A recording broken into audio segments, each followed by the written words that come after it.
യൂദായുടെ ലേഖനം അല്ലെങ്കിൽ യൂദ എഴുതിയ ലേഖനം 3-ാമത്തെ വാക്യമാണ്. വളരെ പരിചിതമായ തിരുവെടുത്താണ്. ഇവിടെ ആയിരിക്കുന്നതിൽ സിംഹഭാഗവും ദൈവമക്കളും ദൈവദാസന്മാരുമാണെന്നറിയാം. ഓൺലൈനിൽ ഇപ്പോൾ ആയിരിക്കുന്നവരും മിക്കവരും അങ്ങനെയുള്ളവരാ. അതുകൊണ്ട് ആ നിലയിൽ ഇന്ന് രാത്രി അല്പസമയങ്ങൾ വചനം നമുക്ക് ചിന്തിക്കാം. യൂദയുടെ ലേഖനം 3-ാം വാക്യം. പ്രിയരെ, നമുക്ക് പൊതുവിലുള്ള രക്ഷയെക്കുറിച്ച് നിങ്ങൾക്ക് എഴുതുവാൻ സകല പ്രയത്നവും ചെയ്യുകയിൽ വിശുദ്ധന്മാർക്ക് ഒരിക്കലായിട്ട് ഫലമേൽപ്പിച്ച് വിശ്വാസത്തിന് വേണ്ടി പോരാടേണ്ടതിനെ പ്രബോധിപ്പിച്ചെഴുതുവാൻ ആവശ്യമെന്ന് എനിക്ക് തോന്നി. വേദപുസ്തകത്തിലെ 66 പുസ്തകത്തിൽ 65-ാമത്തെ പുസ്തകമാണ് യൂദയുടെ ലേഖനം. നമുക്കറിയാം, സത്യവേദ പുസ്തകം. ഇതിലെ പ്രതിപാദ്യ പുരുഷൻ നസ്രയനാകുന്ന യേശു ക്രിസ്തു. ഓരോ പുസ്തകത്തിലും ഓരോ അധ്യായത്തിലും ഓരോ താളിലും ഒളിഞ്ഞും തെളിഞ്ഞും പരിലസിക്കുന്ന വ്യക്തിപ്രഭാവം മറ്റാരുമല്ല, നസ്രയനാകുന്ന യേശു ക്രിസ്തു. ആ കർത്താവിനെ കരമുയർത്തി ഒന്ന് മഹത്വപ്പെടുത്താം. ജീവനെ എൻ ജീവനെ നമോ നമോ, ജീവനെ എൻ ജീവനെ നമോ നമോ, പാപികൾക്കമിതാനന്ദപ്രദന കൃപാകര നീ വാനോർ വാഴ്ത്തുനായക, ഞങ്ങളിൽ വാനോർ വാഴ്ത്തുനായക. പിണങ്ങാതിരിക്കാമെങ്കിൽ ഒരു കാര്യം പറയാം, പിണങ്ങിയാലും കുഴപ്പമില്ല. അതിവിടെ നല്ല എല്ലായിടത്തും പറയും. നമ്മൾ പാട്ട് പാടുമ്പം എൻ്റെ സ്വരവും നല്ലതല്ല, ശബ്ദവും അത്ര നല്ലതല്ല, നിങ്ങൾക്ക് അത് മനസ്സിലാകുന്ന കാര്യമാണ്. പക്ഷേ മിക്ക ഇടങ്ങളിലും ചെല്ലുമ്പോൾ ഈ പാട്ടിൻ്റെ വരിയും പാട്ടിൻ്റെ പദമൊന്നും ആർക്കും മനസ്സിലാകുന്നില്ല. വാദ്യ ഉപകരണങ്ങളുടെ ശബ്ദമാണ് നിൽക്കുന്നത്. വാദ്യ ഉപകരണങ്ങളെല്ലാം വേണം, സകല വാദ്യ ഉപകരണങ്ങളും കൊണ്ട് വേണം ദൈവത്തെ മഹത്വപ്പെടുത്താൻ. അത് വളരെ നല്ലതാണ്. നമുക്ക് കുറച്ച് പേർക്ക് ചില പാട്ടറിയാവുന്നത് കൊണ്ട് ഇന്ന പാട്ടാന്ന് നമുക്കറിയാം. നമ്മൾ മൂളുകയും ഞരങ്ങുകയും ചുണ്ടനക്കുകയും കിറി അനക്കുകയൊക്കെ ചെയ്യും. അത്രേ ഉള്ളൂ നമ്മളെ കൊണ്ടും. അത് അങ്ങനെ ഉള്ളൂ, അല്ല, വിട്ടു പാടുകയില്ല. എന്നാൽ ആദ്യമായിട്ടും ഇതൊന്നും അറിയാത്ത ആൾക്കാർ എന്തുവാ നിങ്ങൾ ഈ പാടുന്നെന്ന് അതുങ്ങൾ ചിന്തിക്കുക. കാരണം ഒന്നും കേൾക്കുന്നില്ല, കേൾപ്പിക്കുന്നില്ല. ഏത് പാട്ടാന്നോ, അതിൻ്റെ വരി എന്നാന്നോ, പദം എന്നതാന്നോ, എന്തോ അതിൻ്റെ പ്രയോഗം, ഇതൊന്നും നമുക്ക് പിന്നെ ഇത് കേൾക്കുകയും വേണ്ടല്ലോ. പിള്ളേരുടെ ഭാഷ പറഞ്ഞ ഓളവ, അത് നല്ലതല്ല. ഈ പാട്ടിനകത്ത് തിരുവചനമായിരിക്കണം. നിങ്ങൾക്ക് അറിവുള്ള വാക്യമായെങ്കിലും ഒന്ന് വായിക്കുന്നത് ഉചിതമായിരിക്കും. നിങ്ങൾക്ക് എല്ലാം അറിയാമെന്ന് എനിക്കറിയാം, എന്നാലും സന്ദർഭം വന്നുകൊണ്ട് ഒന്ന് വായിച്ചു തരും. ആവർത്തന പുസ്തകം 32-ാം അധ്യായത്തിൻ്റെ 31-ാം അധ്യായത്തിൻ്റെ 30 വായിച്ചു. 31-ന്റെ 30.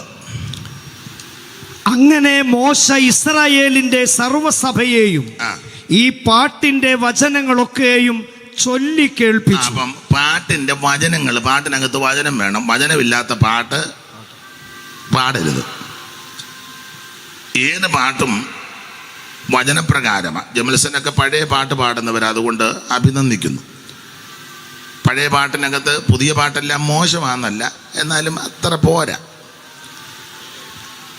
ഉപ്പോളമൊക്കെ ഉപ്പിലിട്ടെന്ന് ചോദിച്ച പോലെ പഴയ പാട്ട് ഒന്ന് പാടിക്ക് അന്തരീക്ഷം മാറും. അതിൻ്റെയൊക്കെ കാര്യം മറ്റൊന്നുമല്ല, എല്ലാം വചനത്തിൻ്റെ അടിസ്ഥാനത്തിലാണ്. ഒന്നുകൂടെ വാക്യം വായിച്ചോ മോനിസി പാസ്റ്ററെ. അങ്ങനെ മോശ ഇസ്രായേലിന്റെ സർവ്വസഭയെയും ഈ പാട്ടിന്റെ വചനങ്ങളൊക്കെയും ചൊല്ലി കേൾപ്പിച്ചു. അപ്പോൾ പാട്ടിന്റെ വചനങ്ങൾ, പാട്ടിനകത്ത് ദൈവവചനം ഉണ്ടായിരിക്കണം. ദൈവവചനം അടിസ്ഥാനമില്ലാത്ത ഒറ്റ പാട്ടും ആത്മീക വേദികളിൽ നമ്മൾ പാടരുത്, ഞാൻ സഹിതം. അപ്പം അത് കേൾക്കണം, വചനം ഉണ്ടോ എന്നറിയണം. അതുകൊണ്ടാണ് ഇത് ക്ലിയർ ആക്കണമെന്ന് പറയുന്നത്. ഇനി ആവർത്തന പുസ്തകം എല്ലാം എടുപ്പിക്കുന്നില്ല. 32-ാം അധ്യായത്തിൻ്റെ 44 വായിച്ചു. അനന്തരം മോശയും നൂന്റെ മകനായ യോശുവയും വന്ന് ഈ പാട്ടിന്റെ വചനങ്ങളൊക്കെയും ജനത്തെ ചൊല്ലിക്കേൾപ്പിച്ചു. അപ്പൊ ഇത് ജനത്തെ കേൾപ്പിക്കണം, ചൊല്ലി കേൾപ്പിക്കണം, പാടി കേൾപ്പിക്കണം. പക്ഷെ നമ്മുടെ ആൾക്കാർ പലരും അത് കേൾപ്പിക്കാൻ സമ്മതിക്കുകയില്ല. ഞങ്ങൾ ഇങ്ങോട്ട് വന്നപ്പം എല്ലാ പോസ്റ്റേലും വെച്ചിട്ടുണ്ട്, ചെറിയ ബോക്സ് പോലെ ചെറുത്. അവർ കേൾപ്പിക്കുന്നുണ്ട്. നമ്മൾ എന്ത് ചെയ്താൽ കേൾപ്പിക്കുകയല്ല, ഇതിനകത്ത് തന്നെ കേൾപ്പിക്കുകയല്ല, ഗ്രൗണ്ടിനകത്ത് തന്നെ മിക്കയിടത്തും കേൾപ്പിക്കുകയല്ല. അതിന് പല കാര്യമുണ്ട്. ഒന്ന്, മൈക്ക് സെറ്റുകാരോട് പറയും എല്ലാം ഒന്നും കൊണ്ടുവരണ്ട, അത്യാവശ്യം 2 ഇവിടെ പറഞ്ഞ നല്ലി പറഞ്ഞത് 2 എണ്ണം മതി. ഒന്ന് അങ്ങോട്ടും ഒന്ന് ഇങ്ങോട്ടും. അതിൽ അങ്ങോട്ടുള്ളത് കേൾക്കുകയും ചെയ്യും, ഇങ്ങോട്ടുള്ളത് കേൾക്കുകയില്ല. അവരുടെയും കുഴപ്പമില്ല. എന്നാൽ മറ്റുള്ളവരെ നിങ്ങൾ ശ്രദ്ധിച്ചേ, എല്ലായിടത്തും ഞങ്ങളിപ്പോൾ ഇങ്ങോട്ട് വന്നപ്പം ഒരു 2-3 കിലോമീറ്റർ ദൂരം എല്ലാ പോസ്റ്റേലും വെച്ചിട്ടുണ്ട്. ഇന്നാളെ ഒരു യോഗം കഴിഞ്ഞ് പോയപ്പം 11:45 അവർ പറഞ്ഞുകൊണ്ടിരിക്കുക. നമുക്ക് 9 കഴിഞ്ഞാൽ പിന്നെ മിണ്ടരുതെന്നാണ് പറയാൻ. ആട്ടെ, അപ്പം നിങ്ങൾ പറയാം അവർക്ക് വേറെ പണിയൊന്നുമില്ല എന്ന്. എന്തായാലും കൊള്ളാം, ഇത് കേൾപ്പിക്കണം. പക്ഷേ ഇത് കേൾപ്പിക്കുകയല്ല. അപ്പോൾ പാട്ടിൻ്റെ വചനങ്ങളെന്നാ, ഇതിനകത്ത് വചനം ഉണ്ടായിരിക്കണം. വചനമുള്ള പാട്ടേ പാടാവൂ. അത് കേൾക്കുകയും ചെയ്യണം, കേൾപ്പിക്കുകയും ചെയ്യണം. ഇത് പറഞ്ഞെന്തോ നിങ്ങളുടെ പറ്റിയല്ല, നിങ്ങളത് ചെയ്യണം. എന്നാലും ഇത് എല്ലാം ഇച്ചിരി താത്ത് നിർത്തി, സ്വരവും ട്യൂണും ഒന്നുമില്ലെങ്കിലും അതെന്തുവാന്ന് അറിയണം. ഇനി നമുക്കൊന്നുകൂടെ ഒന്ന് പാടാം. അതിന് ജീവനെ എൻ ജീവനെ നമോ നമോ, ജീവനെ എൻ ജീവനെ നമോ നമോ, പാപികൾക്കമിതാനന്ദ പ്രദന കൃപാകര, നീ വാവാനോ വാഴ്ത്തുനായക, ഞങ്ങളിൽ വാവാനോ വാഴ്ത്തുനായക.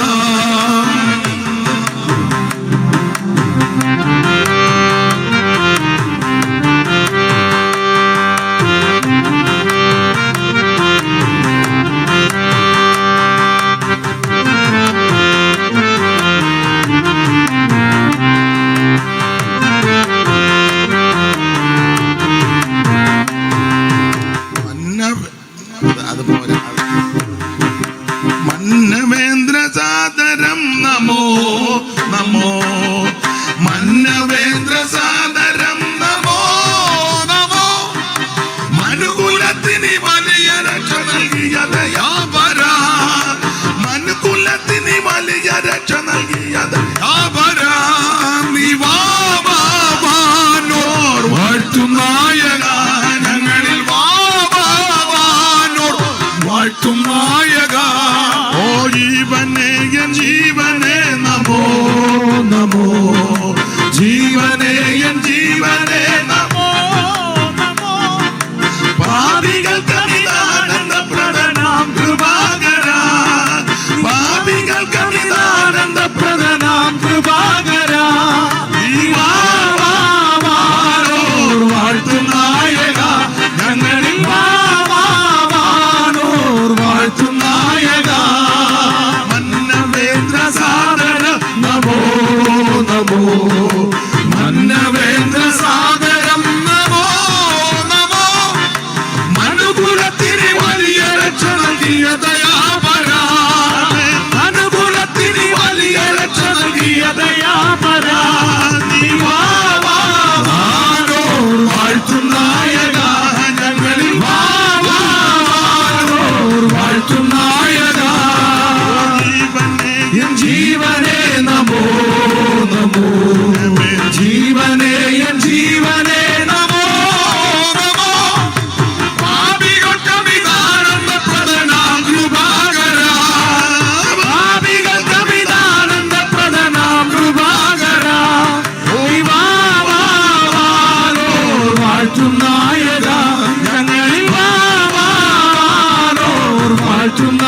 കർത്തൃദാസന്മാരെയും ദൈവമക്കളെ ഓർത്ത് ദൈവത്തെ സ്തുതിക്കുന്നു.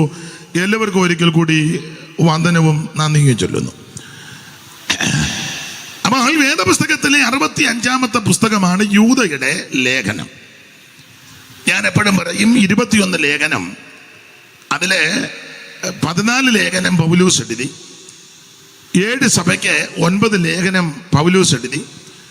ഇഷ്ടമുള്ള ലേഖനം യൂദയുടെ 1 ലേഖനം, പത്രോസിന്റെ 2 ലേഖനം, യോഹന്നാന്റെ 3 ലേഖനം, യാക്കോബിന്റെ 1 ലേഖനം. ഇന്ന് രാത്രി യൂദയുടെ ലേഖനം 3-ാം വാക്യമാണ് വായിച്ചത്. വളരെ പരിചിതമായ വാക്യമാണ്.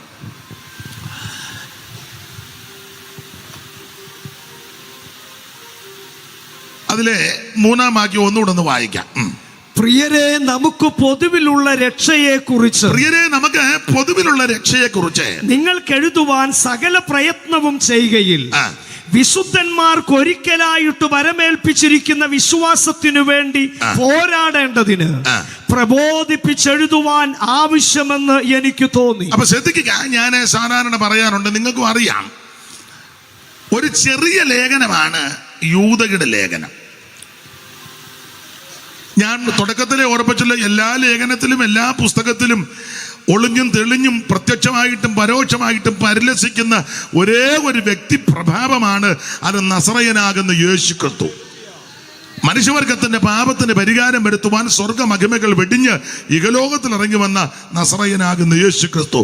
യേശു ക്രിസ്തു മാത്രമാണ് രക്ഷിതാവ്. അപ്പോൾ ഈ ലേഖനം ഒരു ചെറിയ ലേഖനമാണ്. നിങ്ങൾക്കറിയാം, ഒരു വേദ പഠിതാവ് ഈ ലേഖനത്തെ പറ്റി ഒരു പ്രയോഗം കൊടുത്തിരിക്കുന്നത്, ഈ യൂദയുടെ ലേഖനം പോസ്റ്റ് കാർഡാണ്. പോസ്റ്റ് കാർഡ് ഇല്ലൻ്റെ അല്ല, പോസ്റ്റ് കാർഡ്. പോസ്റ്റ് കാർഡ് ഒത്തിരി ഇല്ലല്ലോ. ഇല്ലൻറ്റിലെ ഒത്തിരി എഴുതും, 1, 2 മറുപേജ് 3 പേജ് 3 ഭാഗം, അതെല്ലാം എഴുതി. പണ്ടൊക്കെ ഇല്ലൻ്റെ ആണല്ലോ, ഗൾഫിലോട്ടും അമേരിക്കയിലും ഒക്കെ അങ്ങനെ എഴുതുന്നത്. എഴുതി തീർന്നു കഴിഞ്ഞാലും ഒട്ടിച്ചു കഴിഞ്ഞ് പിന്നെ ഓർക്കുകയോ ഇന്ന കാര്യം എഴുതിയില്ല, സൈഡിൽ പിന്നെ ഒരിക്കൽ ഒരു വേണ്ടപ്പെട്ട ഒരാൾ എഴുതി എല്ലാം എഴുതി തീർന്ന് അത് ഒട്ടിച്ചും പോയി. പിന്നെ അത് ഇങ്ങനെ പൊക്കി വെച്ച് ഇടയിൽ എഴുതി വെച്ചേക്കുന്നു ഉണ്ടല്ലോ, ആ സൈഡിലൊക്കെ എഴുതും. ഇല്ലൻറ്റിലെ ഒത്തിരി എഴുതാം, പക്ഷേ പോസ്റ്റ് കാർഡ് ഒത്തിരി എഴുതാത്തില്ല, കുറച്ചേ ഉള്ളൂ. പക്ഷെ വളരെ പ്രയോജനമാണ്. മോനെ, നീ അവിടെ അവിടെ ഇരുന്ന് എവിടെ പോവാ? നീ ഇവരെല്ലാവരും ഇവിടെ ഇരിക്കുകയല്ലോ, നീയോ അവിടെ ഇരിക്കേ. നിനക്ക് എന്തെങ്കിലും അത്യാവശ്യ കേസിന് പോവാന്നോ? എന്നാൽ പോട്ട് പെട്ടെന്ന് പോവാ. അല്ല, അവൻ അവിടെ ഇരുന്ന് സാധിച്ചെങ്കിൽ പിന്നെ അല്ല, പിള്ളേരങ്ങനെ തന്നെ ഞാൻ കാണിച്ചു തരാമെന്ന് പറഞ്ഞാൽ തീർന്നില്ലേ?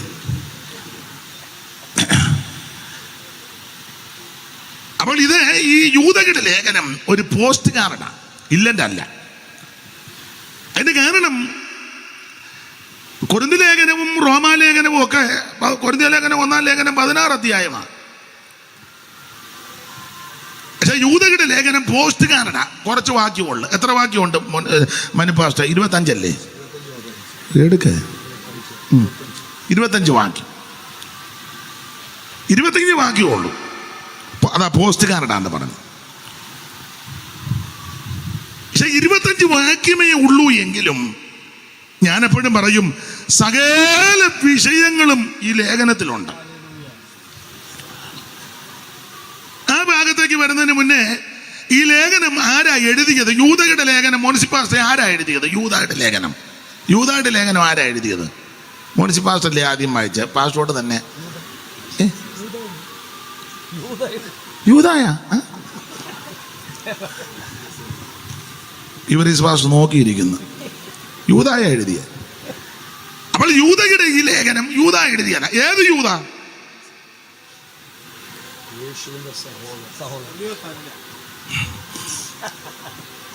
ഒന്നാം വാക്യം വായിച്ചേ, മൈക്കിൽ കൂടെ വായിച്ചു. യേശുക്രിസ്തുവിന്റെ ദാസനും യാക്കോബിന്റെ സഹോദരനുമായ യൂദ. അപ്പൊ ഈ യൂദ ഏതാ? തമ്പിച്ചായൻ പറഞ്ഞു ഇസ്കറിയോത്തല്ലെന്ന്. യേശുക്രിസ്തുവിന്റെ സഹോദരൻ അങ്ങനെ യേശുക്രിസ്തുവിന്റെ അവിടെ യേശുക്രിസ്തുവിന്റെ ദാസൻ എന്നാണ് എഴുതിയേക്കുന്നത്. ഒന്നുകൂടെ വായിച്ചു ക്ലിയർ ആക്കാൻ. യേശുക്രിസ്തുവിന്റെ ദാസനും യാക്കോബിന്റെ സഹോദരനുമായ യൂദ. അതിന് യാക്കോബിന്റെ സഹോദരൻ യൂദ എന്ന് കൊടുത്തേക്കുന്നേ. യാക്കോബിന്റെ സഹോദരൻ യൂദ. അതിന് കാരണം ഈ വേദപുസ്തകത്തിൽ പല യൂദായുണ്ട്. നമ്മുടെ സഭകളിലും ഉണ്ട് പല യൂദ. പറയുമൊന്നും വേണ്ട, കയ്യും പൊക്കണ്ട, അങ്ങോട്ടും ഇങ്ങോട്ടും നോക്കണ്ട. നോക്കുമ്പോൾ എനിക്ക് ഡൗട്ട് അടിക്കും. ഇപ്പൊ ഇരിക്കുന്നത് പോലെ ഇരുന്നാൽ മതി. പാസ്റ്റർ അവന്റെ കാര്യമാണ് പറഞ്ഞത്. അതൊക്കെ അവനും അറിയാം, എനിക്കും അറിയാം, അടുത്ത് അറിയാവുന്നവർക്കും അറിയാം. അപ്പൊ പല യൂദായുണ്ട് ഈ വേദപുസ്തകത്തിൽ. ഇവിടെ ഇത് ക്ലിയർ ആക്കണം. കാരണം യാക്കോബിന്റെ സഹോദരനായ യൂദ. അത് പറയാൻ കാര്യം, വേദപുസ്തകം പഠിക്കുമ്പോൾ പുതിയ നിയമത്തിൽ യാക്കോബിന്റെ മകനായ യൂദ എന്നൊരു വാക്യമുണ്ട്. യാക്കോബിന്റെ മകനായ യൂദ. അപ്പൊ അതുകൊണ്ടാണ് ഇവിടെ ക്ലിയർ ആക്കിയത് യാക്കോബിന്റെ സഹോദരൻ യൂദ. കർത്താവ് തന്റെ ശിഷ്യവൃന്ദങ്ങളോട് പറഞ്ഞു, സ്വർഗാരോഹണത്തിന് മുമ്പ് അവരെ കൂട്ടിക്കൊണ്ട് ബെഥാന്യോളം ചെന്ന് അന്ത്യകൽപ്പന കൊടുത്തു. അറിയാമല്ലോ, മത്തായി 28, മർക്കോസ് 16, ലൂക്കോസ് 24, അപ്പോസ്തല പ്രവൃത്തി 1-ാം അധ്യായത്തിന്റെ 5 മുതൽ താഴോട്ടൊക്കെ പഠിക്കുമ്പോൾ ദൈവത്തിന്റെ മഹത്വം അങ്ങനെ നമ്മൾ പഠിക്കുന്നുണ്ട്. അന്ത്യകൽപ്പന കൊടുത്തു. അപ്പോൾ അന്ത്യകൽപ്പന കൊടുത്തേച്ച് പറഞ്ഞു, നിങ്ങൾ എന്നോട് കേട്ട പിതാവിന്റെ വാഗ്ദത്തത്തിനായി നിങ്ങളുടെ കാത്തിരിക്കണം, യെരുശലേം വിട്ടൊന്നും പോകരുത്. ഞാൻ പറയാറുണ്ട്, അങ്ങനെ പോകരുത് എന്ന് പറഞ്ഞു. പക്ഷെ കാത്തിരിക്കാൻ എത്ര പേരുണ്ടായിരുന്നു? 120. യേശു പ്രത്യക്ഷപ്പെട്ടതിനെ പറ്റി പറഞ്ഞ 500-ലധികം പേർക്ക് ഒരുമിച്ച് പ്രത്യക്ഷനായെന്ന. 500-ലധികം പേർക്ക് പ്രത്യക്ഷത ഉണ്ടെങ്കിലും പക്ഷെ കാത്തിരിക്കാൻ അങ്ങനെ സെന്ററിന്റെ കമ്മിറ്റിക്ക് എല്ലാവരും വരും, പക്ഷെ കാത്തിരിപ്പിന് എല്ലാവരും വരികയല്ല. കമ്മിറ്റി ഉണ്ടെന്ന് പറഞ്ഞാൽ നടക്കാൻ മേലാത്ത വല്യപ്പനും മടിയും കുത്തി വരും. ഇവിടുത്തെ കാര്യമല്ല, അല്ല എല്ലായിടത്തും കാര്യം അങ്ങനെ. ഇവിടുത്തെ ഇപ്പം മിക്കടത്തും അങ്ങനെ. കമ്മിറ്റി ഉണ്ട്, പൊതുയോഗം ഉണ്ടെന്നൊക്കെ പറഞ്ഞ ആള് തെരഞ്ഞെടുപ്പുണ്ട്. അത് പറഞ്ഞാൽ പിന്നെ പറയുകയും വേണ്ട.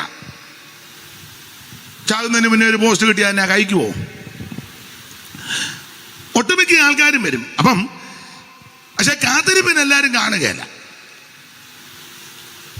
അല്ല, പണ്ട് ഉണ്ണിച്ചായൻ പറഞ്ഞ കാര്യം കടമെടുത്ത് പറയുക, കമ്മിറ്റി കാത്തിരിപ്പിനും വരികയില്ല, കാത്തിരിപ്പ് കമ്മിറ്റിക്കും വരികയില്ലെന്ന് ഞാൻ പറഞ്ഞതല്ല. കർത്താവിൽ നിന്ന് പ്രാപിച്ച KM ജോസഫ് അവറുകൾ പറഞ്ഞതാ. എൻ്റെ ഒങ്ങായിക്ക് പിടിക്കരുത്. അപ്പൊ 500-ലധികം പേർക്ക് ഒരുമിച്ച് പ്രത്യക്ഷനായി, പക്ഷെ കാത്തിരിക്കാൻ 120 പേരേ ഉള്ളൂ. എല്ലായിടത്തും ഇതൊക്കെ തന്നെ. ഫോട്ടോ എടുക്കാനും ഫേസ്ബുക്കിലും യൂട്യൂബിലും ഞാൻ സഹിതം പേരും പ്രശസ്തിയും നോട്ടീസിലും ഒക്കെ വരാൻ, വലിയ അക്ഷരത്തിലും ചെറിയ അക്ഷരത്തിലും കൂടെയൊക്കെ വരാൻ ആൾക്കാർക്ക് താല്പര്യമൊക്കെയാ. പക്ഷേ ദൈവസന്നിധിയിൽ കാത്തിരിക്കാൻ ചുരുക്കം പേരേ ഉള്ളൂ. പക്ഷെ അവരെ കൊണ്ടാ ദൈവം ചിലത് ചെയ്യിപ്പിക്കുന്നത്. അപ്പൊ 120 പേര് കൂടുന്ന സംഘം. അങ്ങനെ കൂടിയിരുന്ന ആ കൂട്ടത്തിൽ യാക്കോബിന്റെ മകനായ യൂദ എന്നൊരു പദമുണ്ട്. 13-ാം വാക്യം വായിച്ചോ മുനിസിപ്പാസ്റ്റർ, 1-ാം അധ്യായത്തിന്റെ 13-ാം വാക്യം. അവിടെ എത്തിയപ്പോൾ അവർ പാർത്ത മാളിക മുറിയിൽ കയറി പത്രോസ്, യോഹന്നാൻ, പിന്നെ യാക്കോബ്, അന്ത്രയോസ്, ഫിലിപ്പോസ്, തോമസ്, ബർത്തോലമായി, മത്തായി, അൽഫായിയുടെ മകനായ യാക്കോബ്,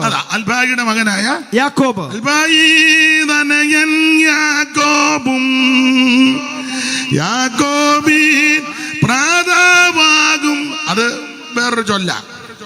ഇവിടെ അൽഫായിയുടെ മകനായ യാക്കോബ്, പിന്നെ എരിവുകാരനായ ശിമോൻ, പിന്നെ യാക്കോബിന്റെ മകനായ യൂദ. അതാ അപ്പറെ ക്ലിയർ ആക്കിയത്. ഇവിടെ വായിക്കുന്നത് യാക്കോബിന്റെ മകനായ യൂദ. അതുകൊണ്ടാണ് യൂദ ലേഖനം എഴുതിയപ്പോൾ എഴുതി യാക്കോബിന്റെ സഹോദരന. അതിനാ ചിലക്ക് അപ്പനെയും മോനെയും കണ്ടാ അറിയാൻ മേല. അങ്ങനെയുള്ള അപ്പനേതാ അമ്മയാണ്. അപ്പനെ കയറി അളിയാന്ന് വിളിക്കുന്ന പിള്ളേരുണ്ട്. ഇപ്പോഴത്തെ പിള്ളേർ ചിലരങ്ങനെ. അപ്പന്മാരും കേൾക്കും എന്തുകൊണ്ട് അളിയാ തിരിച്ച്. അപ്പനേതാ, അളിയനേതാ, അമ്മയേതാ, ചേട്ടത്തി അമ്മയേതാ. മൂത്ത സ്ത്രീകളോട് എങ്ങനെ ഇടപെടണം, ഇളയ സ്ത്രീകളോട് എങ്ങനെ ഇടപെടണം, പ്രായമുള്ളവരോട് എങ്ങനെ ഇടപെടണം, പിതാക്കന്മാരോട് എങ്ങനെ ഇടപെടണം, സഭയിൽ സീനിയറായ കർത്തൃദാസന്മാരോട് എങ്ങനെ ഇടപെടണം, ഇതൊന്നും അറിയത്തില്ല ചിലർക്ക്. എൻ്റെ അമ്മ കൂടെ പറയുമായിരുന്നു. അമ്മ മരിച്ചു പോയെങ്കിലും അമ്മ പറഞ്ഞ ചില കാര്യമൊക്കെ നല്ല കണക്കിനുള്ള കാര്യമാണ്. അപ്പം അമ്മ, നിങ്ങളുടെ അമ്മയും പറഞ്ഞിട്ടുണ്ട്, എൻ്റെ അമ്മ പറഞ്ഞിട്ടുണ്ട്, എടാ തെങ്ങിനും കമങ്ങിനും ഒരു തളാപ്പുമായിട്ട് നടക്കരുതെന്ന്. ഞാനത് എപ്പോഴും ഓർക്കും. തെങ്ങൽപ്പം കൂടെ വണ്ണമുള്ളതാണ്, കമങ്ങിന് അത്രയും വണ്ണമില്ല. തെങ്ങ കയറുന്ന തളാപ്പുമായിട്ട് കമുക കയറി അവസാനം താഴോട്ട് വരുമ്പോൾ നെഞ്ചു വരെയും. വളരെ സൂക്ഷിച്ചു വേണം ഓരോരുത്തരോട് ഇടപെടാൻ. വിഷയം വേറെയാണെങ്കിലും പദം നല്ലതാ. ഓരോരുത്തരും താൻ്റെ നിരയിലത്രയും. അപ്പൊ ചെറുക്ക് അപ്പനേതാ, അമ്മയേതാ, ചേട്ടനേതാ ഒന്നും അറിയത്തില്ല. സഭയിൽ പ്രായമുള്ള പിതാക്കന്മാർ കാണും, പ്രായമുള്ള അമ്മമാർ കാണും. അവരോട് ആ രീതിയിൽ ഇടപെടണം, ബഹുമാനിക്കണം. ഞാൻ ഞങ്ങളുടെ സഭയിലൊക്കെ പറയും, പ്രായമുള്ള ഒരാൾ ഭക്ഷണം കഴിക്കാൻ വന്നാൽ അവരോട് പറയണം, അപ്പച്ചൻ അവിടെ ഇരിക്കുക, അല്ലെ അമ്മച്ചി അവിടെ ഇരിക്കുക, എടുത്തുകൊണ്ട് തരാം. ഇത് അവരെ തട്ടിയിട്ടാച്ചാ നമ്മൾ പോയിരുന്ന് കഴിക്കുന്നത്. നമുക്ക് സമയമില്ലല്ലോ. എന്നെ എല്ലാവരും ഇങ്ങനെ പമ്മിയിരിക്കുന്നേ. അവിടെ ഇരിക്കുക, കൊണ്ടുതരാം. എന്തുവാ വേണ്ടത്? കൊണ്ടുതരാം. ശുശ്രൂഷിക്കാം. അതാ ശുശ്രൂഷ എന്ന് എല്ലാവരും നോക്കുന്നത് സ്റ്റേജൊക്കെ പ്രസംഗിക്കുന്ന മാത്രമാണോ? ശുശ്രൂഷയാ, പക്ഷേ അതിലും വലിയ ശുശ്രൂഷയാണ്. അവരുടെ ഹൃദയം ഒന്ന് തണുക്കും, അത് നിനക്ക് ഗുണമാവും. മനസ്സിലായോ? അത് ഇടയ്ക്ക് കയറി പറഞ്ഞതേ ഉള്ളൂ, പ്രായമുള്ളവരെയൊന്നും ബഹുമാനിക്കാത്ത കാലമാണ്. തന്നെയിൽ ഇപ്പോൾ സഭകളിലാണെങ്കിലും പ്രായമുള്ള ദൈവദാസന്മാരെ പോലും ഇപ്പോഴത്തെ ഞാൻ എന്നെയും കൂടെ പ്രതിയാക്കി ചെറുപ്പക്കാർക്കൊന്നും ഇഷ്ടം. നമ്മൾ ചോദിക്കുക, ഏതാ പറ്റ? ഏതാ?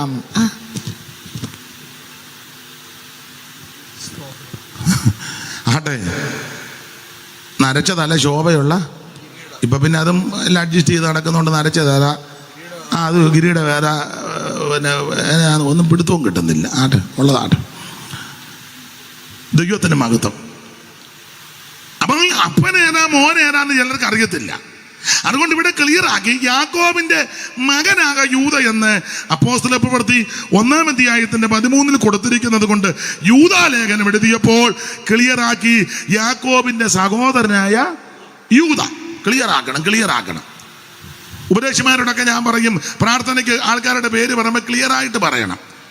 ഈയിടെ ഞാൻ പറഞ്ഞ് ഇന്നയാൾ പ്രാർത്ഥിക്കാന്ന് പറഞ്ഞു, വേറൊരു അമ്മ കയറി അങ്ങ് പ്രാർത്ഥിച്ചു. ഉറങ്ങുകയായിരുന്നോ, ശ്രദ്ധിക്കാഴിയാന്നോ? പിന്നെ പ്രാർത്ഥന ആയതുകൊണ്ട് നമുക്ക് കുഴപ്പമൊന്നുമില്ല. അപ്പത്തിന് നെയ്യ് കൂടുന്നതുകൊണ്ട് കുഴപ്പമൊന്നും ഇല്ലല്ലോ. ശ്രദ്ധിക്കുന്നില്ല ചിലര്. അപ്പം അത് ശ്രദ്ധിച്ച് വേണം കൈകാര്യം ചെയ്യാൻ. ഈ യൂദ യാക്കോബിന്റെ സഹോദരനായ യൂദ. അപ്പൊ യേശുക്രിസ്തുവിന്റെ അർത്ഥ സഹോദരൻ എന്ന് പറഞ്ഞാൽ അമ്മ വന്ന ജനനം 2 വിധത്തിലാണ്. ക്രിസ്തുവേശുവിന്റെ തിരുപ്പറവയെ പറ്റി മത്തായി സുവിശേഷത്തിൽ വായിക്കുന്നത്, എല്ലാവരെയും ജനിപ്പിച്ചെന്ന് പറഞ്ഞു വരുമ്പോൾ അവൻ തിരുജനനത്തെ പറ്റി പറയുന്നത് അവിടുന്ന് ജനിച്ചു എന്ന. ആരും ജനിപ്പിച്ചതല്ല, വചനം ജഡമായി തീർന്നവന. അപ്പൊ ശ്രദ്ധിക്കുക, യേശുക്രിസ്തുവിനെ പ്രസവിച്ച അനന്തരം അമ്മ വീണ്ടും പ്രസവിച്ചു. അതുകൊണ്ട് വചനം പഠിക്കുന്ന, വചനം വിശ്വസിക്കുന്ന, വചനത്തിൽ അടിസ്ഥാനപ്പെടുന്നവര് മറിയം എന്ന് പറയുന്ന മാന്യ മഹതിയെ നിത്യകന്യകയായി അംഗീകരിക്കാത്ത, അമ്മയോട് ഇഷ്ടമില്ലാഞ്ഞിട്ടല്ല, നല്ല അമ്മയാ, വിവരമുള്ള അമ്മയാ, അന്തസ്സുള്ള അമ്മയാ, നല്ല അമ്മയാ, മാന്യ അമ്മയാ, ഭാഗ്യവതി എന്നെല്ലാവരും വാഴ്ത്തും. അതൊക്കെ നല്ല കാര്യമാണ്, ദൈവത്തിന് സ്തോത്രം. പക്ഷേ നിത്യകന്യകയല്ല. കാരണം നമ്മുടെ കർത്താവാകുന്ന യേശുക്രിസ്തുവിനെ പ്രസവിച്ച അനന്തരം വീണ്ടും മക്കളെ അമ്മ പ്രസവിച്ചു. അതുകൊണ്ടൊരു പദവും ഇങ്ങനെ കൊടുത്തിട്ടുണ്ട്, ആദ്യജാതനെ. അപ്പൊ അതിൻ്റെ അർത്ഥം തന്നെ വേറെ ജാതന്മാർ പിന്നെയും ഉണ്ടായെന്ന് അത് സാമാന്യമായിട്ട് ചിന്തിക്കുന്നവർക്ക് മനസ്സിലാകും. തന്നെയല്ല, ക്രിസ്തുവേശുവിന് അർത്ഥ സഹോദരന്മാരുണ്ടായിരുന്നല്ലോ. മർക്കോസ് 6:3 അറിവുള്ള വാക്യം എങ്കിലും ഒന്ന് വായിച്ചു. മർക്കോസ് 6:3 നമുക്ക് അറിവുള്ള വാക്യം എങ്കിലും ഒന്ന് വായിച്ചു പെട്ടെന്ന്. ഇവൻ മറിയയുടെ മകനും യാക്കോബ്, യോസെ, യൂദ, ശിമോൻ എന്നവരുടെ സഹോദരനുമായ തച്ചനല്ലയോ? ഇവന്റെ സഹോദരികളും ഇവിടെ നമ്മോട് കൂടെ ഇല്ലയോ എന്ന് യേശുക്രിസ്തുവിനെ കൊച്ചാക്കാനും കൂടെ ഒക്കെ ആ ചില പ്രയോഗങ്ങളൊക്കെ കൊടുത്തിരിക്കുന്നത്. തച്ചന്റെ മകൻ, യോസേഫിന്റെ മകൻ എന്നങ്ങ് പറഞ്ഞാൽ മതി, എന്നാലും തൊഴിലും കൂടെ ചേർത്ത്. ഒരാളെ പറ്റി പറഞ്ഞു, പുള്ളി ഏതാന്ന് ചോദിച്ചു, പറഞ്ഞു ആ മീൻ പിടിക്കാൻ പോയ കുട്ടന്റെ മോനാണ്.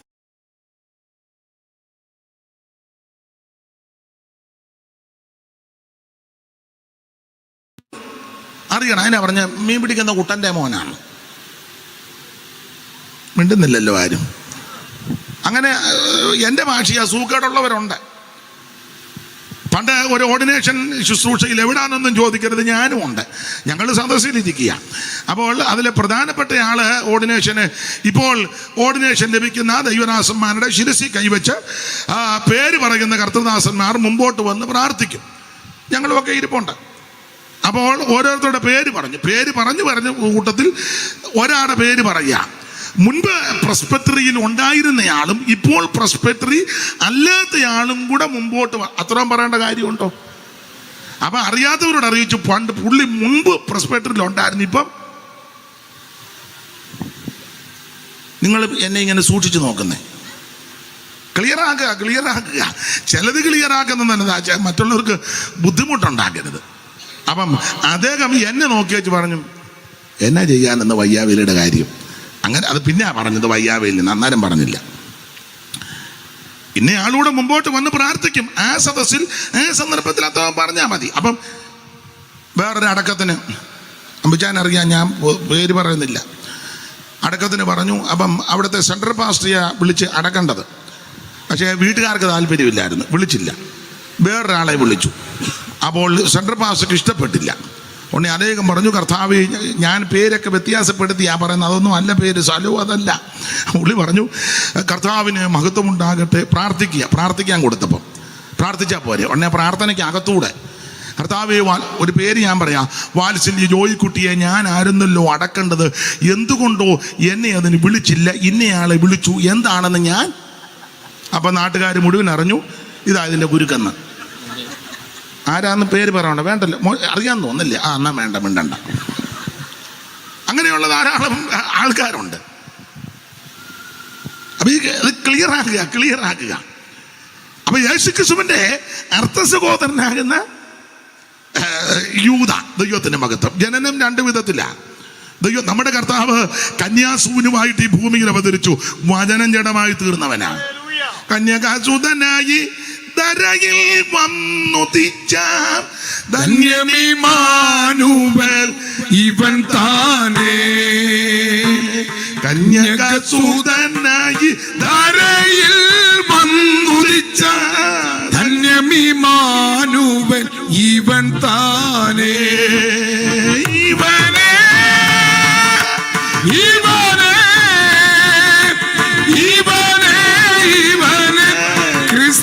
ക്രിസ്തേശുരക്ഷകൻ ഇവൻ താനേ. ഇവനെ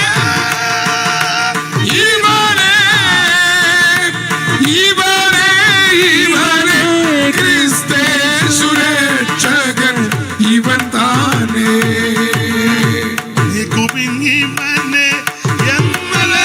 ശത്രുഗണം ക്രൂശിപ്പാൻ കൊണ്ടു തോന്നും ഇവൻ താനേ. ഗോവിനിവനെ എന്നലറി ശത്രുഗണം ക്രൂശിപ്പാൻ കൊണ്ടു തോന്നും ഇവൻ താനേ.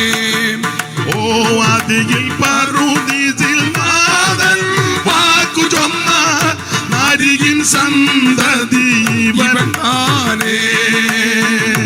അതിൽ പറുദീസിൽ നാഥൻ വാക്കു ചൊന്ന നാരികിൻ സന്തതി ഇവൻ താനേ. കരമുയർത്തി കർത്താവിന് മഹത്വം കൊടുക്ക. അപ്പോൾ യേശുക്രിസ്തുവിനെ പ്രസവിച്ച അനന്തരം അമ്മയ്ക്ക് വീണ്ടും മക്കളുണ്ട്. അതുകൊണ്ട് അവിടെ ഇവൻ മറിയയുടെ മകനും, അങ്ങനല്ലേ, മറിയയുടെ യാക്കോബ്, യോസെ, യൂദ, ശിമോൻ എന്നവരുടെ സഹോദരനുമായ തച്ചനല്ലയോ. അങ്ങനെ ചില പ്രയോഗങ്ങളുണ്ട്. ദൈവത്തിന് മഹത്വം. അറിയാത്തവരെയും കൂടെ ഒന്ന്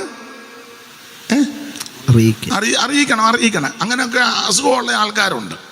അറിയാത്തവർക്ക് കൂടെ ഒന്നുകൂടെ ഞാൻ രണ്ട് ഉദാഹരണം പറഞ്ഞല്ലോ.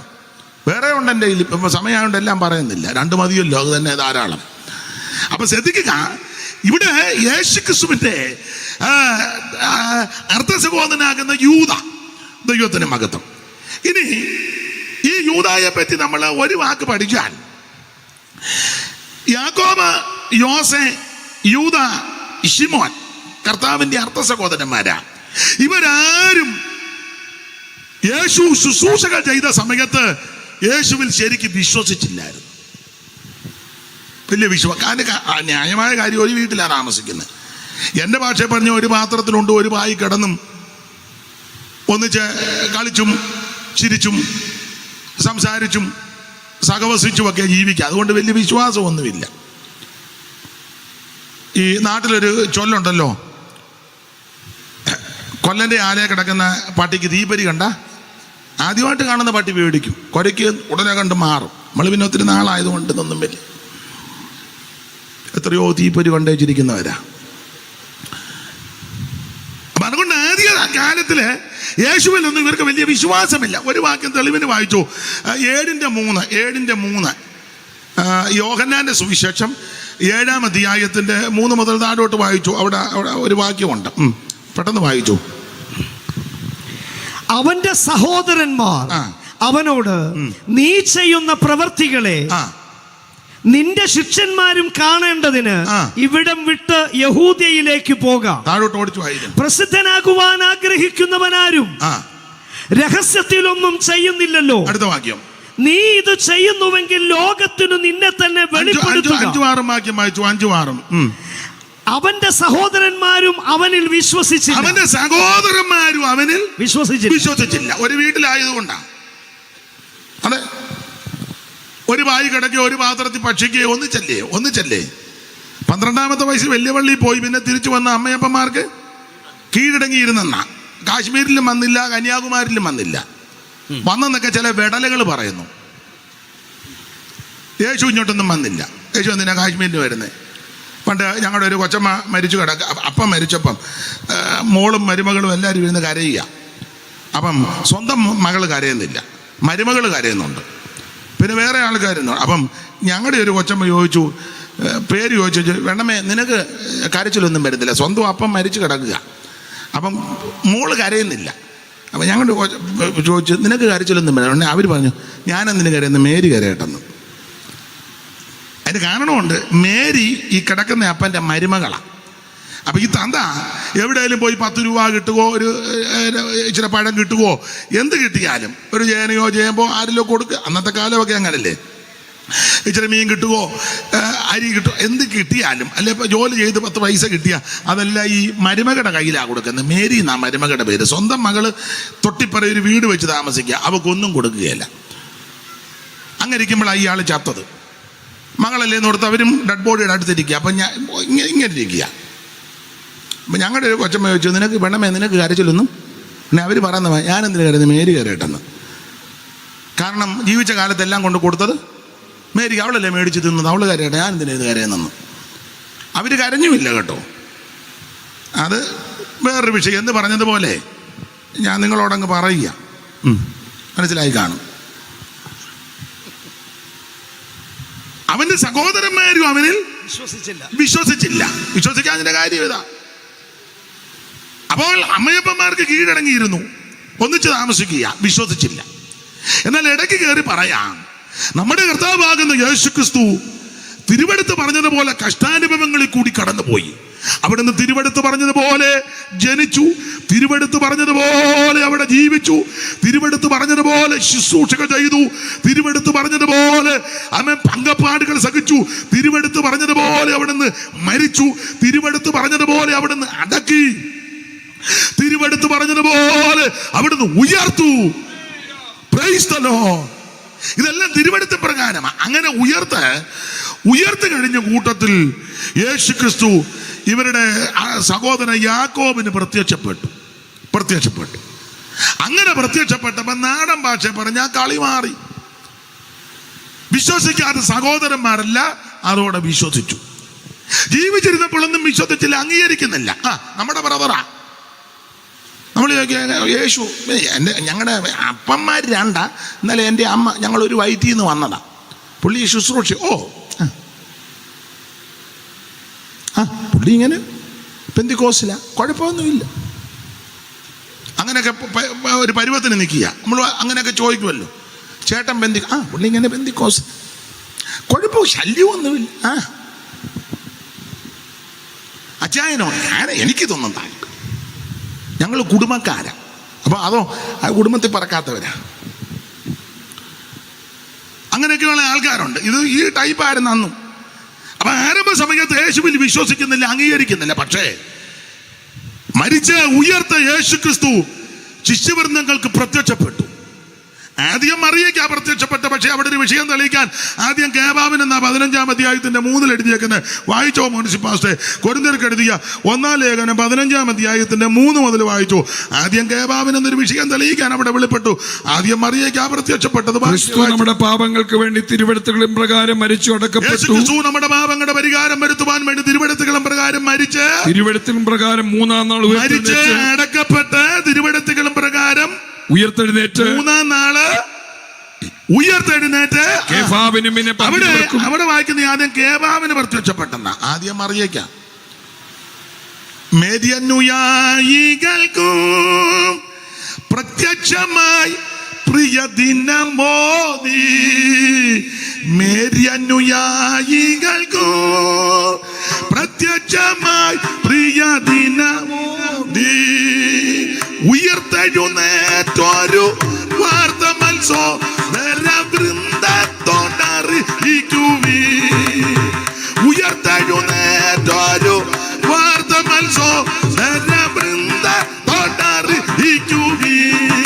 സ്വർലോകരാജൻ സ്വർലോകരാജൻ സ്വർലോകരാജൻ, ഓ സ്വർലോകരാജൻ സ്വർലോകരാജൻ സ്വർലോകരാജൻ,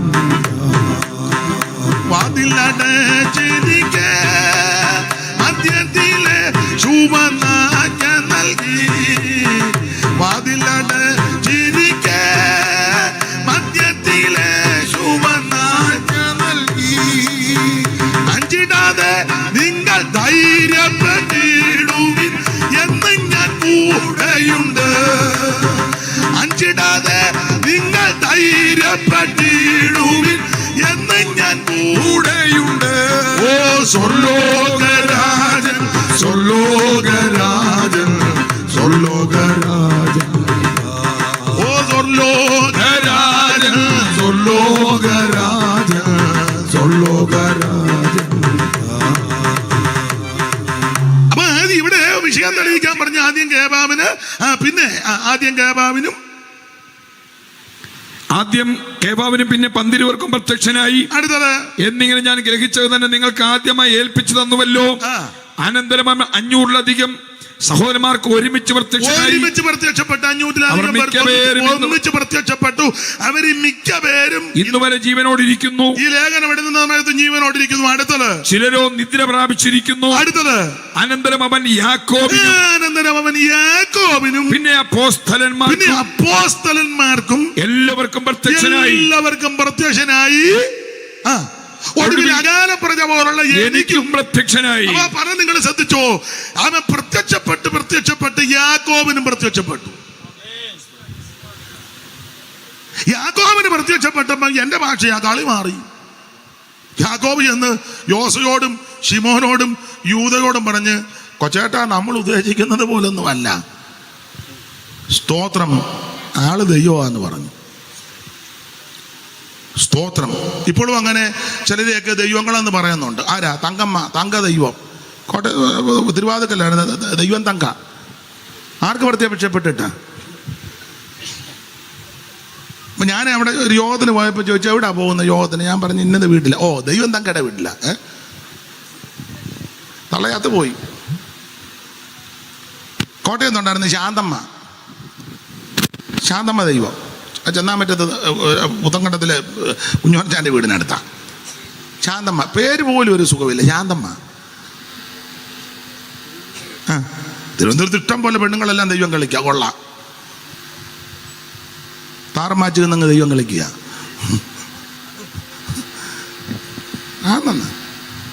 ആണുങ്ങളും ദൈവം കളിക്കുന്നുണ്ട്. ബാബു ദൈവമാണെന്ന ഒരു പേരിനെങ്കിലും ഒരു സുഖം വേണ്ടേ? ബാബു ഇല്ലേ? അങ്ങനല്ലേ?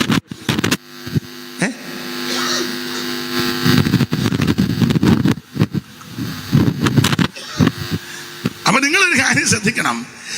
നമ്മുടെ കർത്താവാകുന്ന ക്രിസ്തുയേശു പ്രത്യക്ഷപ്പെട്ട് യാക്കോബിന് പ്രത്യക്ഷപ്പെട്ടപ്പോ കളി മാറി. യാക്കോബ് ചെന്ന് പറഞ്ഞു, നമ്മൾ ഉദ്ദേശിക്കുന്നത് പോലല്ല, നമ്മുടെ അമ്മ പ്രസവിച്ച നമ്മുടെ സഹോദരൻ യേശു ക്രിസ്തു ദൈവമാ. ഞാനൊരു കാര്യം നിങ്ങളോട് പറയാം, എല്ലായിടത്തും ഞാൻ പറയുന്ന കാര്യം ഒന്നുകൂടെ പറയാം. ഇവിടെ കിടന്ന് മസിലും പിടിക്കണ്ട, ഇവിടെ കിടന്ന് ബഹളം ഉണ്ടാക്കണ്ട, ഒന്നും ചെയ്യണ്ട. നിന്റെ അയലത്തുള്ളവന് യേശു പ്രത്യക്ഷപ്പെടാനെന്ന് പ്രാർത്ഥിര്. മസിൽ പിടുത്തം ഒന്നും വേണ്ട. ഞാൻ എല്ലാ ഇടങ്ങളിലും പറയാ, നമ്മൾ എന്തിനെ കിടന്ന് മസിൽ പിടിക്കുന്നത്? ഒറ്റ കാര്യം ദൈവത്തോട്, കർത്താവേ അവിടുന്ന് ദൈവമാ, എൻ്റെ സമീപത്ത് പാർക്കുന്ന ആ മാന്യ സഹോദരന് അവിടുന്ന് ഒന്ന് പ്രത്യക്ഷപ്പെടണമേ. എൻ്റെ ഇടത്തും വലത്തും താമസിക്കുന്ന വ്യക്തിക്ക് അവിടുന്ന് ഒന്ന് പ്രത്യക്ഷപ്പെടണമേ. ദൈവത്തിന് മഹത്വം. അയ്യോ, എൻ്റെ കുടുംബത്തിൽപ്പെട്ടവർക്ക്, ചാർച്ചയിൽപ്പെട്ടവർക്ക് അവിടുന്ന് ഒന്ന് പ്രത്യക്ഷപ്പെടണം. ഇന്ന് രാത്രി ഞാനൊരു കാര്യം ഉറപ്പിച്ചും തറപ്പിച്ചും വചനത്തിന്റെ അടിസ്ഥാനത്തിൽ പറയാ, അങ്ങനെ ഒന്ന് പ്രത്യക്ഷപ്പെട്ടാൽ കളി മാറും. ഞാൻ എൻ്റെ വ്യക്തിപരമായി പറയാ, അയ്യോ, കേരളത്തിലെ ബഹുമാനപ്പെട്ട മുഖ്യമന്ത്രി പിണറായി വിജയൻ അദ്ദേഹത്തിന് യേശു ഒന്ന് പ്രത്യക്ഷപ്പെടട്ടെ. ബഹുമാനപ്പെട്ട മുഖ്യമന്ത്രിക്ക് യേശു ഒന്ന് എൻ്റെ ആഗ്രഹമാണ്. എൻ്റെ ഭാഷ പറയാൻ കളി മാറും.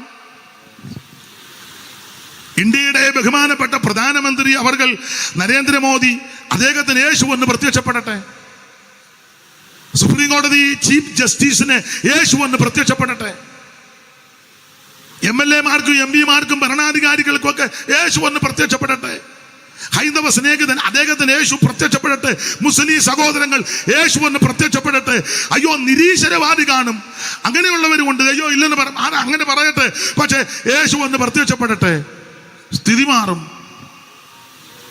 നമ്മൾ ഒത്തിരി മസിലൊന്നും പിടിക്കണ്ട. ഇത് നമ്മളെ എന്ത് മസിൽ പിടുത്തമാണെന്നറിയോ? സ്തോത്രം. അതിനെന്തെല്ലാം ചിലർ കുറുക്ക് വഴിയൊക്കെ കണ്ടുപിടിച്ചിട്ടുണ്ട്. കുറുക്ക് വഴി അതെല്ലാം ഇപ്പം മൈക്ക് കൂടെ പറയാനൊക്കത്തില്ല. കുറുക്ക് വഴി. അയ്യോ, ആത്മാർത്ഥമായിട്ടൊന്ന് പ്രാർത്ഥിച്ചാൽ മതി. ആ വ്യക്തിക്ക് സുവിശേഷ വിരോധികളുണ്ട്, മതഭ്രാന്തന്മാരുണ്ട്, അവർക്ക് യേശു ഒന്ന് പ്രത്യക്ഷപ്പെടട്ടെ. അതിനെ പ്രത്യക്ഷപ്പെടുകയില് അവിടുന്ന് പ്രത്യക്ഷപ്പെടും. ഇന്ന് രാത്രിയിലും പ്രത്യക്ഷപ്പെടുവാൻ ശക്തിയുള്ളവനാ. നിന്റെ മുറിക്കകത്ത് യേശു പ്രത്യക്ഷപ്പെടും. നീ ഏകയായിട്ടിരിക്കുമ്പോൾ യേശു നിനക്ക് പ്രത്യക്ഷപ്പെടും. അവിടുന്ന് ഒരു വിഭാഗത്തിന്റെ ദൈവമല്ല, അവിടുന്ന് മുഴുലോകത്തിന്റെ ദൈവമാ. ഒരു സംഘടനയുടെ ഒരു സമൂഹത്തിന്റെ മാത്രമല്ല, യേശുക്രിസ്തു മുഴുലോകത്തിന്റെ ദൈവമാ. ഇന്ന് രാത്രി സ്നേഹിത സുഹൃത്ത്, ദൈവത്തോട് പ്രാർത്ഥന, എൻ്റെ യേശുവേ അവിടുന്ന് ദൈവമാ, എനിക്കൊന്ന് പ്രത്യക്ഷപ്പെടണം. ഇന്ന് രാത്രി നീ ആരും അറിയാതെ മുഴങ്കാലിന്മേൽ ഇരുന്ന് ദൈവത്തോട് കരഞ്ഞ് പ്രാർത്ഥിച്ചാൽ ഈ രാത്രി യേശു നിനക്ക് പ്രത്യക്ഷപ്പെടും. Praise the Lord, praise the Lord. യാക്കോബിന് പ്രത്യക്ഷപ്പെട്ടപ്പോ കളി മാറി. അതോടുകൂടെ എൻ്റെ ഭാഷയാ, കുടുംബാന്തരീക്ഷം മാറി. കുടുംബത്തിലെ അലോഗ്യവും സ്വൈര്യക്കേടും ഒക്കെ മാറാൻ യേശു ഒന്ന് പ്രത്യക്ഷപ്പെട്ടാൽ മതി. അമ്മായിയമ്മയ്ക്ക് യേശു പ്രത്യക്ഷപ്പെട്ടാൽ മതി, തള്ള റെഡിയാകും. അല്ലാതെ തള്ളയെ കൗൺസിലിങ്ങിന് കൊണ്ടുപോയിട്ടൊന്നും നമ്മൾ തള്ളയെ പൊക്കി എടുത്തുകൊണ്ട് പോകാം. അമ്മച്ചിക്ക് വന്ന് കൗൺസിലിംഗ് ആണ്, അമ്മച്ചിക്ക് ഇടയ്ക്ക് ഡിപ്രഷൻ. പിന്നെ തള്ളയ്ക്ക് യേശു വെളിപ്പെട്ടാൽ മതി. മരുമകളെയും കൗൺസിലിങ്ങിനൊന്നും കൊണ്ടുപോകണ്ട. മരുമകൾക്ക് യേശു ഒന്ന് പ്രത്യക്ഷപ്പെട്ടാൽ മതി. നിന്റെ ഭർത്താവിന് യേശു ഒന്ന് പ്രത്യക്ഷപ്പെട്ടാൽ മതി. എന്നിട്ട് അത് വിശ്വാസമൊന്നുമില്ല, ചുമ്മാ വന്നിരിക്കുക. അവിടുന്ന് പ്രത്യക്ഷപ്പെടുമ്പോൾ സ്ഥിതി മാറും. Price the Lord. യേശുയൻ സംഗീതം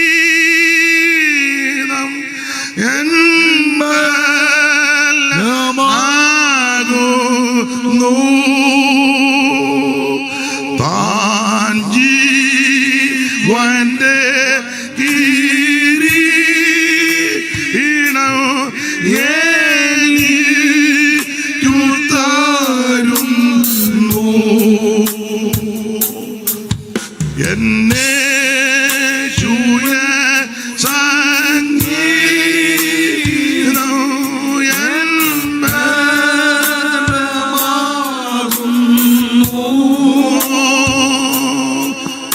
താൻ ജീവന്റെ കിരീടം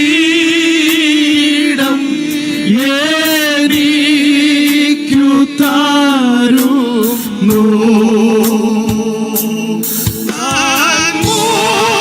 മുഖത്തിൻ പ്രകാശം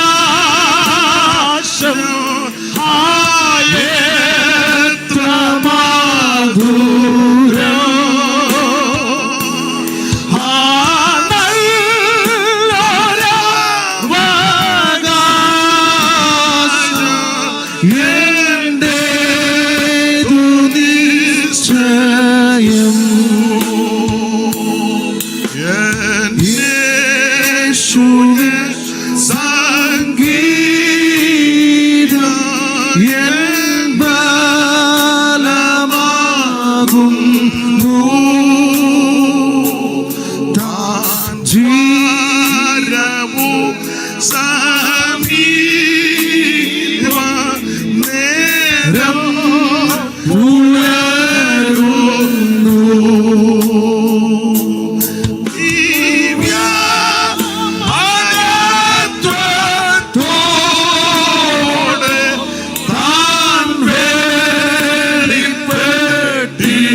ഇന്ന് രാത്രി യേശു ക്രിസ്തു വെളിപ്പെടട്ടെ.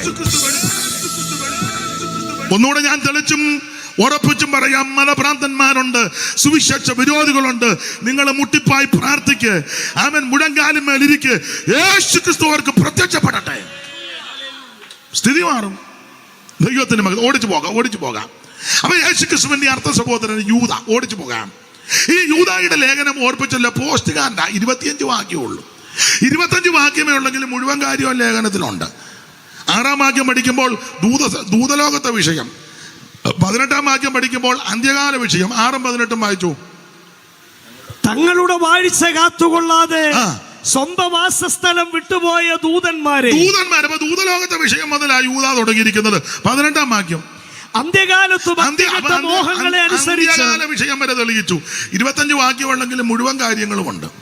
തന്നെയല്ലേ യൂദായുടെ ലേഖനത്തിലെ പ്രധാനപ്പെട്ട ഒരു പദം സൂക്ഷിക്കുക എന്നുള്ളതാ. സൂക്ഷിക്കണം, അതാണല്ലോ അത്യാവശ്യം. സൂക്ഷിക്കണം, എല്ലാവരും സൂക്ഷിക്കണം. എന്നോട് ഒരാൾ ചോദിച്ചു, ഇന്ന് എവിടെ കൺവെൻഷൻ? അപ്പൊ ഞാൻ പറഞ്ഞു, ഇന്നെടുത്ത സൂക്ഷിച്ചോണം. ഒരാളുടെ പേര് പറഞ്ഞു സൂക്ഷിച്ചോണം. പുള്ളി മിക്കവാറും സ്റ്റേജ് ഞാൻ ചോദിച്ചു, എന്നാ പുള്ളി വെട്ടുകാരനാണ്. നമ്മൾ എന്നാ പറഞ്ഞാലും അത് പുള്ളി പറഞ്ഞതുകൊണ്ട് ഞാൻ സൂക്ഷിച്ചാന്നല്ലേ പരുവത്തിന് പിന്നെ കൈകാര്യം ചെയ്തു. എല്ലാവരും സൂക്ഷിക്കണം. ഈ ലേഖനത്തിൽ പ്രധാന പദം സൂക്ഷിക്കുക എന്നാ. 1-ാം വാക്യവും 6-ാം വാക്യവും 13-ാം വാക്യവും 21-ാം വാക്യവും 24-ാം വാക്യം ക്രമത്താലെ വായിച്ചോ. 1 യേശുക്രിസ്തുവിന്റെ ദാസനും യാക്കോബിന്റെ സഹോദരനുമായ യൂദ പിതാവായ ദൈവത്താൽ സ്നേഹിക്കപ്പെട്ടും യേശുക്രിസ്തുവിനായി സൂക്ഷിക്കപ്പെട്ട് 6-ാം വാക്യം വായിച്ച സൂക്ഷിക്കുന്ന പദമുണ്ട്. തങ്ങളുടെ വാഴ്ച കാത്തുകൊള്ളാതെ സ്വന്തം വാസസ്ഥലം വിട്ടുപോയ ദൂതന്മാരെ മഹാദിവസത്തിന്റെ വിധിക്കായി എന്നേക്കുമുള്ള ചങ്ങലയിട്ട് അന്ധകാരത്തിൻ കീഴെ സൂക്ഷിച്ചിരിക്കുന്നു. അവിടെ സൂക്ഷിക്കുക. 13-ാം വാക്യം വായിച്ച 13 വലതുവശത്ത് മേളില്. തങ്ങളുടെ നാണക്കേട് നുരച്ചു തള്ളുന്ന കൊടിയ കടൽ തിരകൾ സദാകാലത്തേക്കും അന്ധതമസ് സൂക്ഷിച്ചു വെച്ചിരിക്കുന്നു. അവിടെ സൂക്ഷിച്ചെന്ന 21-ാം വാക്യം വായിച്ചേ. സൂക്ഷിച്ചെന്ന പദമുണ്ട്. നമ്മുടെ കർത്താവായ യേശു ക്രിസ്തുവിന്റെ കരുണയ്ക്കായി കാത്തിരുന്നും കൊണ്ട് ദൈവസ്നേഹത്തിൽ നിങ്ങളെ തന്നെ സൂക്ഷിച്ചു. അവിടെ സൂക്ഷിച്ചു. 24-ാം വാക്യം വായിച്ചു. വീഴാതെ വണ്ണം നിങ്ങളെ സൂക്ഷിച്ചു. അപ്പൊ ശ്രദ്ധിക്കുക, ഈ ലേഖനത്തിലെ പ്രധാനപ്പെട്ട ഒരു പദം സൂക്ഷിക്കുക. എല്ലാവരും സൂക്ഷിക്കണം കേട്ടോ. സൂക്ഷിക്കണം. അല്ല, പണമെടുത്ത് പറയാ, അമ്മമാര് പെൺപിള്ളേരെ സൂക്ഷിക്കണം കേട്ടോ. ഇവള് ഇത്ര നേരം ആരോടാ മൊബൈലിൽ സംസാരിക്കുന്നത്, രാത്രി എല്ലാവരും ഊണർക്കം തഞ്ചുമ്പോ ഇവള് അമ്മ വേറെ മുറിയിരുന്ന് സംസാരിക്കുക, പിന്നെ എങ്ങനെ?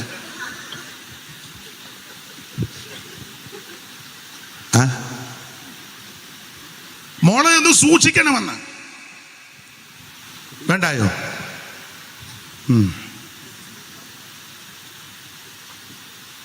ഒരു പ്രവാചക ഉണ്ടായിരുന്നു, പേരൊന്നും പറയുന്നില്ല. എല്ലാവരുടെയും കാര്യം അവർക്ക് വെളിപ്പെടും. പക്ഷെ സ്വന്തം മോള് ഓട്ടോക്കാരൻ്റെ കൂടെ പോയത്. അപ്പോൾ ഞാൻ ചോദിച്ചു, അമ്മാമ്മയ്ക്ക് ഇത് വെളിപ്പെട്ടില്ല. ഉടനെ പറഞ്ഞു, യഹോവ എനിക്ക് കാര്യം മറച്ചു വെച്ചെന്ന്. അതിനും അമ്മാമ്മയ്ക്ക് ഭാഗ്യമുണ്ട്. സൂക്ഷിക്കണേ, സൂക്ഷിക്കണം.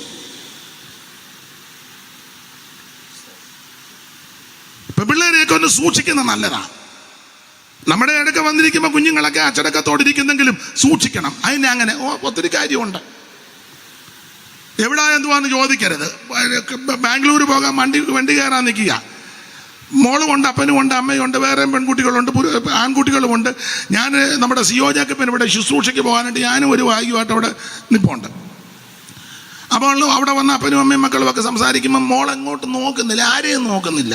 അവൾ വളരെ പക്വതയും വളരെ അവളോട് ചോദിക്കുന്നതല്ല, വളരെ വിനയമായിട്ട്. അന്ന് ആട്ടെ മോളെ ടാറ്റയൊക്കെ കൊടുത്തു. ഞാനും വണ്ടിയിലുണ്ട്, വേറൊരു ദൈവദാസനുമുണ്ട്. അല്ലെങ്കിൽ അങ്ങേ സീറ്റ്, ഞാൻ ഇങ്ങേ സീറ്റിൽ. മൂവാറ്റുപുഴ കഴിഞ്ഞപ്പം അവൾ ഇരുന്ന സീറ്റിൽ നിന്ന് പിന്നെ അപ്പുറം അങ്ങ് പോയി വേറൊരു സീറ്റിലോട്ട്. അവിടെ വേറൊരാളുണ്ടായിരുന്നു. സൂക്ഷിക്കണം. ആദ്യം ഇവള് ബസ്സേ കയറുന്ന അപ്പനും അമ്മയും താഴെ നിന്നപ്പോൾ അവൾ ആരോടും ശ്രദ്ധിക്കുന്നേ ഇല്ല. ഇങ്ങനെ കരയുന്നത് പോലെയൊക്കെ അവർ തള്ള കണ്ണുനീര് തുടയ്ക്കുന്ന കണ്ടു.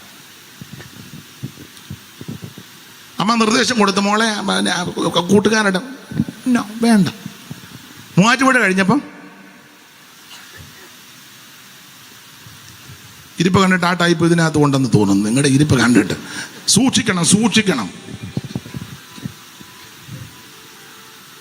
സമയം തെറ്റി, നില തെറ്റി, ടൈം തെറ്റി, റൂട്ട് തെറ്റി, മോള് സംസാരിക്കുമ്പോഴേ അമ്മ ചെന്ന് ആരോടാ സംസാരിച്ചെന്ന് ആരോടാടി?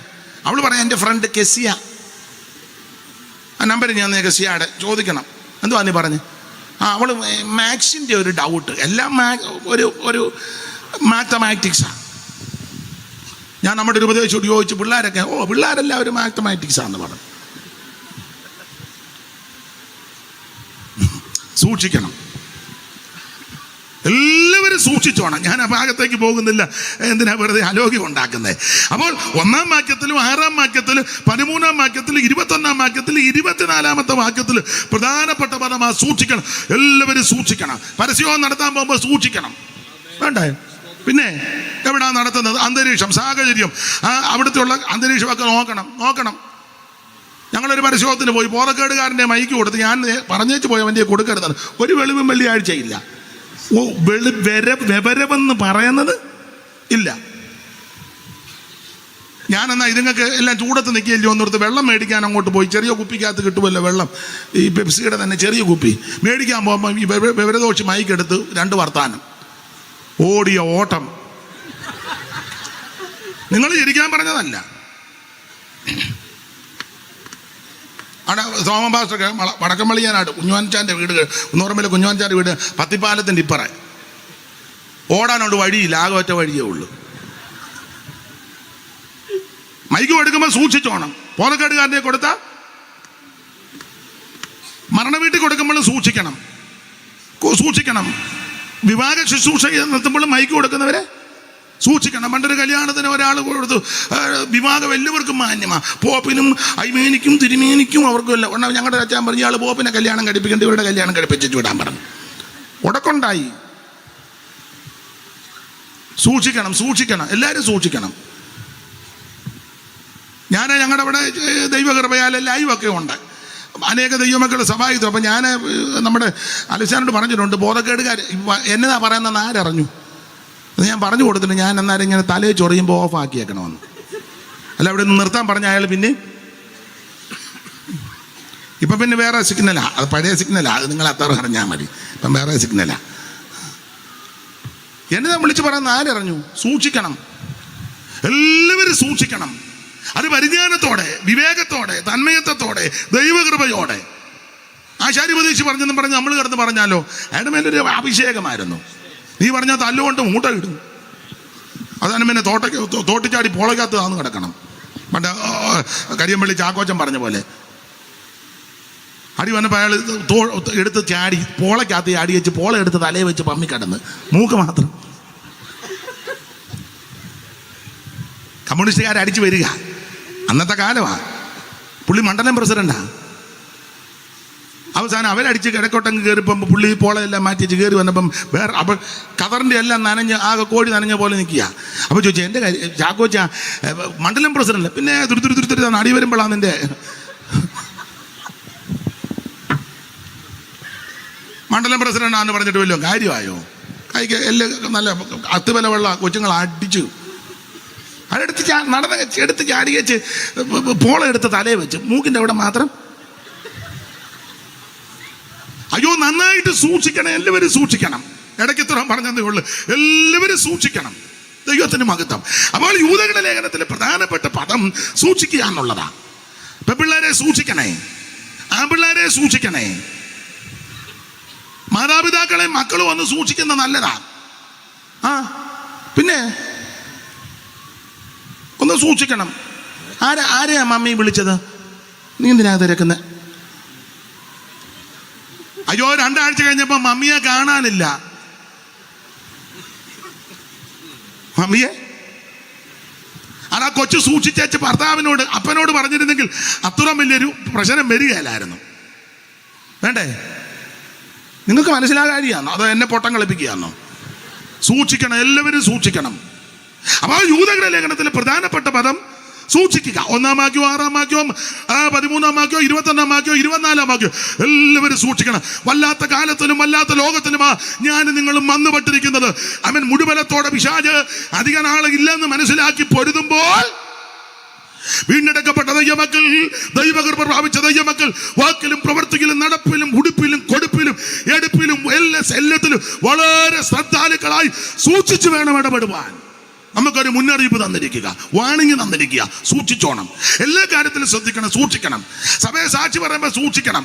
കൂടെ അവിടെ ഇരിക്കുന്ന വേറൊരു വിശ്വാസിക്ക് മനോദുഃഖം ഉണ്ടാക്കുന്ന, പ്രശ്നം ഉണ്ടാക്കുന്ന സാക്ഷി പറയരുത്. ചില അങ്ങനെയിരിക്കുമ്പോൾ അവർ എഴുന്നേക്കും, വലിയ മാരണമാണ്. ഞാൻ കൊടുക്കത്തില്ല. ഞാൻ എഴുന്നേറ്റ് പറയാം, പ്രാർത്ഥനാ വിഷയം വല്ലതും ഉണ്ട് ഇങ്ങോട്ട്, പ്രാർത്ഥനാ വിഷയം ഉണ്ടെ പറയാൻ. ഞാൻ പറഞ്ഞിട്ടുണ്ട്, പരത്തരുത്. നല്ലവനും വല്ലവനും ഹല്ലേലൂയ എന്നും പരത്തരുത്. കാരണം ചിലർ എഴുന്നേക്കുന്നത് മറ്റവനിട്ട് തകർക്കാനാ. അത് പാടില്ല. നിന്റെ വാക്ക്, നിന്റെ പ്രവൃത്തി, നിന്റെ ഇടപാട്, നിന്റെ സമീപനം മറ്റൊരുത്തനെ നശിപ്പിക്കുന്നതായിരിക്കരുത്, അവനെ കൈത്താങ്ങൽ കൊടുക്കുന്നതായിരിക്കണം. എല്ലാവരും സൂക്ഷിച്ചോണം. പാട്ട് പാടുമ്പോൾ സൂക്ഷിച്ചോണം. പിന്നെ മറ്റവനിട്ട് പാര വെച്ച്, പണ്ടൊക്കെ കവികൾക്കൊക്കെ അങ്ങനെ ഉണ്ടായിരുന്നു, അങ്ങോട്ടും ഇങ്ങോട്ടും കൊമ്പ് കോർത്ത് ഉണ്ടായിരുന്നു. ഞാൻ ആ ഭാഗത്തേക്കൊന്നും പോകുന്നില്ല, ദൈവത്തിൻ്റെ മഹത്വം. ഞാൻ കുട്ടനാട്ടുകാരനായതുകൊണ്ട് അവിടെ വല്യമ്മച്ചി ഈ പാട്ടൊക്കെ കണ്ടെത്തി പാടുന്ന പാട്ടുകളൊക്കെ പല ടൈപ്പ് പാട്ടുണ്ട്. പുരാണകഥ പാടും, ഞാറ് നടുമ്പോഴൊക്കെ പാടുന്ന പാട്ട്. അതിൽ പാട്ടുണ്ട് കുത്തുപാട്ട് അങ്ങോട്ടും ഇങ്ങോട്ടും പാടി കുത്തും. ഉള്ളതാ, പക്ഷേ അത് സന്ദർഭോചിതമായിട്ട് അന്നേരം വല്യമ്മച്ചി പറഞ്ഞു കേട്ടുണ്ട്. പണ്ട് ഒരാളെ പാടിക്കാൻ കൊണ്ടുവന്നു. വല്യമ്മച്ചിയുടെ ഏട്ടത്തിയും കൂടെ 10-14 ദിവസം നിന്ന് പാടുക. പുരാണകഥയാ പാടുന്നത്. അപ്പോൾ ഈ എതിർകക്ഷികൾക്ക് ഇഷ്ടപ്പെട്ടില്ല. അവരുടനെ ഈ കുട്ടമംഗലത്തെങ്ങാണ്ടുള്ളൊരു വല്യപ്പനെ കൊണ്ടുവന്നു. അയാൾ വലിയ പാട്ടുകാരനാണ്. പുള്ളിയെ കൊണ്ടുവന്ന്, പുള്ളിക്ക് നടക്കാനൊന്നും എന്നാലും കൊണ്ടുവന്ന് ഇരുത്തി പോളയെല്ലാം കൂടെ കൂട്ടിയിട്ടിരിക്കുക. അത് ഉണങ്ങിയിരിക്കുക. അതിൻ്റെ മേളിൽ പുള്ളിയെ കയറ്റി ഇരുത്തി. അയാൾക്ക് വയ്യ, വടിയും കുത്തി ഒരാൾ പിടിച്ച് മുതലാളിമാരുണ്ട് അവർ, ഇവർ പാടുക. വല്യമ്മച്ചി പറഞ്ഞു കേട്ടതാണ്. അവിടെ കയറ്റി ഇരുത്തിയേച്ച് പുള്ളി അപ്പോൾ 24 വൃത്തം അങ്ങ് പാടി. അത് 24 വൃത്തമാണ്. അത് ഭയങ്കര കട്ടിയുള്ള പദമാണ്. അയാൾ ഇന്നങ്ങ് പാടുക. നന്നായിട്ട് പാടിയെന്നാണ് പറഞ്ഞത്. പുരാണകഥ പുള്ളിക്ക് പറയുക. അതിങ്ങനെ ഇടതടവില്ല വെൺമതി കലാഭരണ നമ്പിക ഗണേശൻ നിർമ്മകലഗണ അങ്ങനെ നല്ല പദങ്ങളാണ്. അപ്പോൾ കുറച്ച് കഴിഞ്ഞപ്പം എൻ്റെ വല്യമ്മച്ചി മുതലാളിയോട് പറഞ്ഞു നിർത്താൻ പറഞ്ഞു, ഞങ്ങൾക്കൂടെ പാടാൻ. അപ്പം പുള്ളിക്കാരി ഒരു കുത്തു പാടി. അങ്ങനെ പാട്ടുള്ളതാണ്. അപ്പോൾ പുള്ളിക്കാരി അങ്ങോട്ട് പുള്ളിയെ നോക്കി വെച്ച് പാടി. കഷ്ടമേ ഇവനേത് കുലമെന്ന് ദശകണ്ഠം മുത്താന്തോ മുതുനായോ ഉടുമ്പോ കീരിയോ നത്തോ മത്തന്മാർ മരമേറും, മരനായോ കരിയോന്തോ കള്ളക്കാടനോ വെള്ളക്കവിയോ നീർക്കുതിരയോ, ഉള്ളത്തിൽ ഭയം കൂടാതെ അരികെ വന്നിരിക്കുന്ന കള്ളക്കാടനെ തള്ളിക്കളക ദുരാസർ അരക്കൻ്റെ മുടിയുട്ടി പിടിച്ച് തേടനം ചെയ്ത് ഇട്ടുപത്തടിച്ച് എപ്പിനും ചെകിടത്തിനും. പാട്ടാണ് അന്നേരം അമ്മച്ചി ഉണ്ടാക്കിയതല്ല, പാട്ടുള്ളത്. പക്ഷെ ആ പാട്ട് സന്ദർഭോചിതമായി പാടി കുത്തിപ്പാടി. അതിനാ കുത്തുപാട്ട്, പൂട്ടുപാട്ടൊക്കെ ഉണ്ട്, കുറച്ചൊക്കെ എനിക്കറിയാം. അപ്പം ഞാൻ പറഞ്ഞത്, പാടുമ്പോഴും സൂക്ഷിക്കണം, സംസാരിക്കുമ്പോഴും സൂക്ഷിക്കണം, ഇടപാടും സൂക്ഷിക്കണം, വളരെ സൂക്ഷിക്കണം, ഓടിച്ചു പോകാം. അപ്പോൾ ഈ ലേഖനത്തിലെ പ്രധാനപ്പെട്ട ഒരു പദം സൂക്ഷിക്കുക. ഇനി ഈ ലേഖനത്തിലെ പെട്ടെന്ന് പറയാം, യൂദയുടെ ഒരു മനോഭാവം ഞാൻ പറയാം. യൂദയുടെ മനോഭാവം 1-ാം വാക്യം വായിച്ചേ മോനിസിപ്പാസ്റ്ററെ. യൂദയുടെ നമ്മുടെ മനോഭാവം അങ്ങനെ ആയിരിക്കണം. യേശുക്രിസ്തുവിന്റെ ദാസനും യാക്കോബിന്റെ സഹോദരനുമായ യൂദ തന്നെ പരിചയപ്പെടുത്തുന്ന കണ്ടോ, യേശുക്രിസ്തുവിന്റെ ദാസൻ. അതാ മനോഭാവം. നമുക്കും ഈ മനോഭാവം, ഞാൻ എന്നെ പ്രതിയാക്കിയ നമുക്ക് ഈ മനോഭാവം വേണം. ആ കൊടുത്തിരിക്കുന്ന യേശുക്രിസ്തുവിന്റെ ദാസൻ. ഞാനോ നിങ്ങളോ ഈ ലേഖനം എഴുതുന്നെങ്കിൽ നമ്മളെ എങ്ങനെ ആയിരിക്കും പരിചയപ്പെടുത്തുന്നത്? എങ്ങനെ മോനിസിപ്പാസ്റ്റോ അല്ല ഞാൻ എഴുതിയ എങ്ങനെ ആയിരിക്കും? പറയത്തില്ല, പിന്നെ എങ്ങനെ പറയും? തുറന്ന് പറഞ്ഞു, സത്യം പറഞ്ഞു. പൊക്കി പറയാന്ന് ഇവര് തമ്മിലുള്ള ബന്ധം വെച്ച് എങ്ങനെ ആയിരിക്കുമെന്ന് പറയുന്നത്.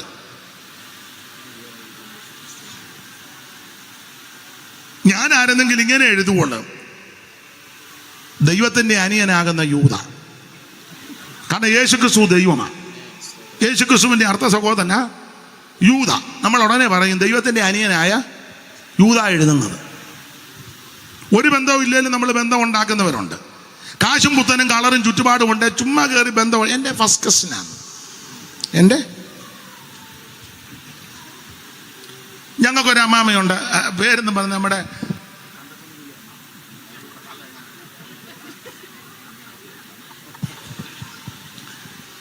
ആരുടെ പേര് പറഞ്ഞാലും അവർ പറയും എൻ്റെ ബന്ധമാണ്.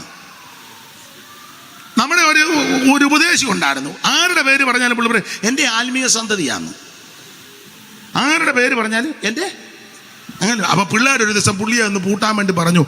കുടിച്ച് വെളിവില്ലാന്ന് നിൽക്കുന്ന വേറൊരു വിഭാഗത്തിൽപ്പെട്ട ആളാണ്. അവനെ നാട്ടുകാർക്കും എല്ലാം അങ്ങ് സ്വൈര്യക്കേടാ, എന്നും 4 കാലമില്ല. അപ്പം അവർ പറഞ്ഞു അച്ചായ ജോയിക്കുട്ടി അറിയാം, പിന്നെ എൻ്റെ ആത്മീയ സന്തതിയാണ്. പുള്ളി ആരുടെ പേര് പറഞ്ഞാൽ ഇതാ പറഞ്ഞത് എൻ്റെ. പിന്നെ അവർ വിശദീകരിച്ചും പറഞ്ഞു ഓ അതായിരുന്നു ഒന്ന്. ചുമ്മാ ബന്ധം പിടിക്കുന്ന ആൾക്കാരുണ്ട്. ഞാനും നിങ്ങളും അങ്ങനെയൊക്കെയാ. പക്ഷേ യൂദായുടെ മനോഭാവം കണ്ടോ? യേശുക്രിസ്തുവിന്റെ സഹോദരന് നല്ല കൊടുത്ത യേശുക്രിസ്തുവിന്റെ ദാസൻ. ദാസൻ എന്നുള്ള ശരിയായ പ്രയോഗം അടിമയാണെന്നാ. ഇന്ന് രാത്രി ഞാൻ നിങ്ങൾ യേശുക്രിസ്തുവിന്റെ അടിമകളാ. ദാസന് കൂലി കൊടുക്കും, സെർവന്റ് കൂലി കൊടുക്കും, ചെയ്യുന്ന ജോലിക്ക് കൂലി കൊടുക്കും, ശമ്പളമുണ്ട്. പക്ഷെ അടിമയ്ക്ക് ശമ്പളമൊന്നുമില്ല. ദാസൻ ആ പറയുന്ന ജോലി മാത്രം ചെയ്താൽ മതി. അടിമ അങ്ങനല്ല, നോക്കിയും കണ്ട് പറഞ്ഞില്ലെങ്കിലും കയറി ചെയ്യും. അതാ അടിമ. ഇന്ന് രാത്രി ഞാൻ നിങ്ങൾ യേശുക്രിസ്തുവിന്റെ അടിമയാ. ഗോസ്പൽ ടീമിന്റെ പ്രവർത്തനം ഉള്ളപ്പോഴല്ല ലഘുലേഖ കൊടുക്കുന്നത്. ഇത് ജീവിതം അതായിരിക്കണം. സ്തോത്രം. മാസത്തിൽ 1 ഒരു പ്രവർത്തനമല്ല. അങ്ങനെയൊക്കെ ഉണ്ട്, നല്ലതാ, എതിരൊന്നും. പക്ഷേ ജീവിതമേ ഇതായിരിക്കണം. ഈ കണ്ടമാനം പ്രവർത്തിക്കുന്നതിലും കുറച്ചുകൂടെ എഫക്റ്റ് അത് ജീവിതത്തിൽ ഒന്ന് വെളിപ്പെടുത്തി കൊടുക്കുന്നതാണ്. അതെ. പക്ഷെ നമുക്ക് ജീവിതത്തിൽ വെളിപ്പെടുത്തി കൊടുത്താൽ എല്ലാവർക്കും പ്രാഗൽഭ്യം. അതുകൊണ്ട് നമ്മൾ അങ്ങ് ട്രാക്ട് അടിച്ച് വശം കെടുക്കുക. തമ്പിയുടെ ഹൃദയം. ഈ അടുത്ത സമയത്ത് ഒരു ട്രാക്ട് കണ്ടു, സണ്ണിയുടെ ഹൃദയം. നിങ്ങൾ കണ്ടോന്നറിയത്തില്ല, സണ്ണിയുടെ മനുപാസം കണ്ടോ?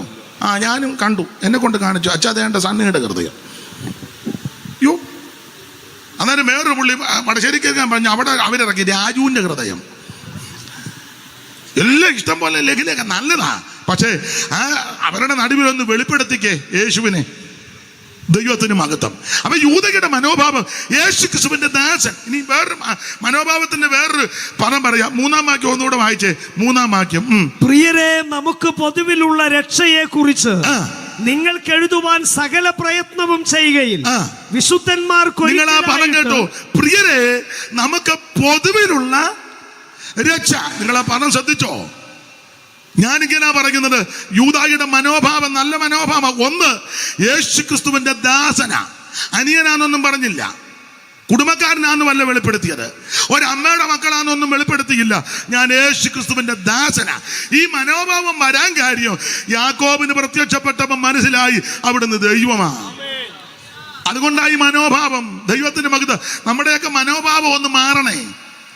ഞാൻ ഈ സഭയിലെ മെയിൻ ആളാ, ഞാൻ ഈ സെൻട്രലിലെ മെയിൻ ആളാ, ഞാൻ ഈ ലോക്കൽ സഭയിലെ മെയിൻ ആളാ, ഈ ഞാൻ നാട്ടിലെ മെയിൻ ആളാ. ആ മനോഭാവം ഇരിപ്പൊക്കെ ഒന്ന് കാണും ചിലരുടെ. യോ, ചിലർക്ക് കൈ തരാനൊക്കെ വലിയ ബുദ്ധിമുട്ടാണ്. ഞങ്ങളുടെ ഇടയിലും ഉണ്ട്. ഞങ്ങളുടെ ഇടയിൽ നിന്ന് ഉദ്ദേശിച്ച കൺവെൻഷനൊക്കെ പ്രസംഗിക്കുന്ന വലിയ വലിയ വീരന്മാരുണ്ട്. അവരെ വെച്ച് നോക്കുമ്പോൾ ഞാൻ വെറും പീത്തയാ. സ്തോത്രം. ഒരു പ്രഗത്ഭനായ ആളിന് ഞാനും ഉണ്ട്. കൈ കൊടുത്തപ്പോൾ പുള്ളി 2 പേരിലാ തന്നെ, 2 പേരിൽ. എനിക്കങ്ങ് സങ്കടവും വന്നു. ആൾക്കാർ നോക്കി നിൽക്കുക. ഞാൻ ഇങ്ങനെയാ കൊടുത്തത്, പുള്ളി ഇങ്ങനെ. എന്നോ പറയാൻ നമുക്ക് വല്ലതും പറയാൻ പറ്റൂ. അത് കഴിഞ്ഞ് ഞാൻ നോക്കും വേറൊരു പുള്ളി 1 പേരിലാ കൊടുത്തത്.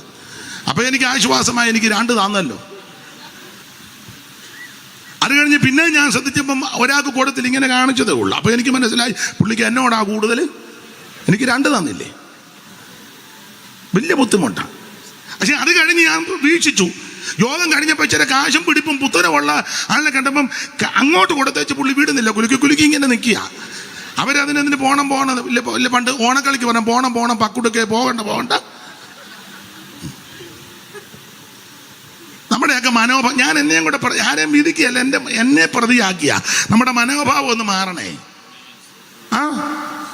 ഇച്ചിരി ചുറ്റുപാടും ഒക്കെ ഉള്ളത് അത് കൊച്ചു വീട്ടിലെ അമ്മച്ചി, മറ്റേതോ തങ്ക സഹോദരി. മനോഭാവം മാറണേ. മറുഭാഷ പറഞ്ഞാലൊന്നും കാര്യം നടക്കുകയില്ല. മനോഭാവം മാറണേ. എല്ലാവരും ഒന്നും പറയത്തില്ലെന്ന് എനിക്കറിയാം. സ്തോത്രം. വടക്കേടത്തെ അച്ചായൻ, മറ്റേതോ ബേബി സോരൻ, മൂത്തറ. എന്നാലും അങ്ങനെ മനോഭാവം മാറണേ. എന്നെ എല്ലാവരും എന്നെ ഇങ്ങനെ സ്പർദ്ധിച്ച് നോക്കുന്നേ. കൊടുമുടികളേറിയ പർവ്വതങ്ങളെ നിങ്ങൾ എന്നെ, ഞാൻ എന്നെ പ്രതിയാക്കി പറഞ്ഞു. നമ്മുടെ മനോഭാവം മാറണം. ദൈവത്തിന്റെ മകത്. യൂദായുടെ മനോഭാവം, യൂദാ പറയാ, ഒന്ന് ഞാൻ യേശു ക്രിസ്തുവിന്റെ ദാസനാ. രണ്ടാമത്തെ മനോഭാവം എന്താ? യൂദാ പറയാ, പ്രിയരെ നമുക്ക് പൊതുവിലുള്ള രക്ഷ എന്ന് പറഞ്ഞാൽ അർത്ഥം ഇതാ, ഞങ്ങൾക്ക് കുടുംബക്കാർക്കെല്ലാം കൂടെ ഒരു രക്ഷയും കുടുംബത്തിൽ പിറക്കാത്ത നിങ്ങൾക്ക് വേറൊരു രക്ഷയല്ല. യൂദായുടെ മനോഭാവം, കുടുംബത്തിൽ പിറന്ന ഞങ്ങൾക്കും ഈ കുടുംബത്തിൽ പിറക്കാത്ത നിങ്ങൾക്കും സകല എണ്ണത്തിനൊരൊറ്റ രക്ഷയേ ഉള്ളൂ. അത് യേശു ക്രിസ്തു. കത്തോലിക്കരാന്നേലും യാക്കോബയാന്നേലും ഓർത്തഡോക്സ് ആന്നേലും റീത്താന്നേലും ലണ്ടനാന്നേലും ലത്തീനാന്നേലും CMS ആന്നേലും ആംഗ്ലിക്കൻ ആകുന്നേലും സാൽവേഷൻ ആർമി ആന്നേലും പെന്തിക്കോസ് ആന്നേലും ബ്രദർ ആന്നേലും കൽദായ സുറിയാന കൽദായ യാക്കോബ, ഇനി കനാനായ യാക്കോബ, കനാനായ കത്തോലിക്ക, ഏത് വിഭാഗത്തിൽപ്പെട്ടവരാന്നേലും ഹൈന്ദവനോ മുസ്ലിം സഹോദരനോ ബുദ്ധനോ ജൈനനോ ഫ്രാൻസിയോ ആരുമാകട്ടെ, സകല മനുഷ്യർക്ക് ഒരൊറ്റ രക്ഷയേ ഉള്ളൂ. അത് യേശു ക്രിസ്തു മാത്രമാ. മറ്റൊരുത്തനും രക്ഷയില്ല. നാം രക്ഷിക്കപ്പെടുവാൻ ആകാശത്തിന് കീഴിൽ മനുഷ്യരുടെ ഇടയിൽ നൽകപ്പെട്ട ഒരേ ഒരു നാമം നസറായനാകുന്ന യേശു ക്രിസ്തുവിന്റെ പരിശുദ്ധ നാമം. ഈ നാമത്തിൽ വിടുതലുണ്ട്, ഈ നാമത്തിൽ പാപമോചനമുണ്ട്, ഈ നാമത്തിൽ രോഗശാന്തിയുണ്ട്, ഈ നാമത്തിൽ അത്ഭുതങ്ങൾ നടക്കും. അനിലും ഭൂവിലും മേലായ നാമം വന്നിതവല്ലഭനാമമതേ. ഓ വാനിലും ഭൂവിലും മേലായ നാമം വന്നിതവല്ലഭനാമമതേ. ദൂതർ വാഴ്ത്തി പുകഴ്ത്തിടും നാമമതേ. ദൂതർ വാഴ്ത്തി പുകഴ്ത്തിടും നാമമതേ. ഓ യേശുവിന്റെ തിരുനാമത്തിന് ഇന്നും എന്നും സ്തുതി സ്തോത്രമേ. ഓ യേശുവിന്റെ തിരുനാമത്തിൽ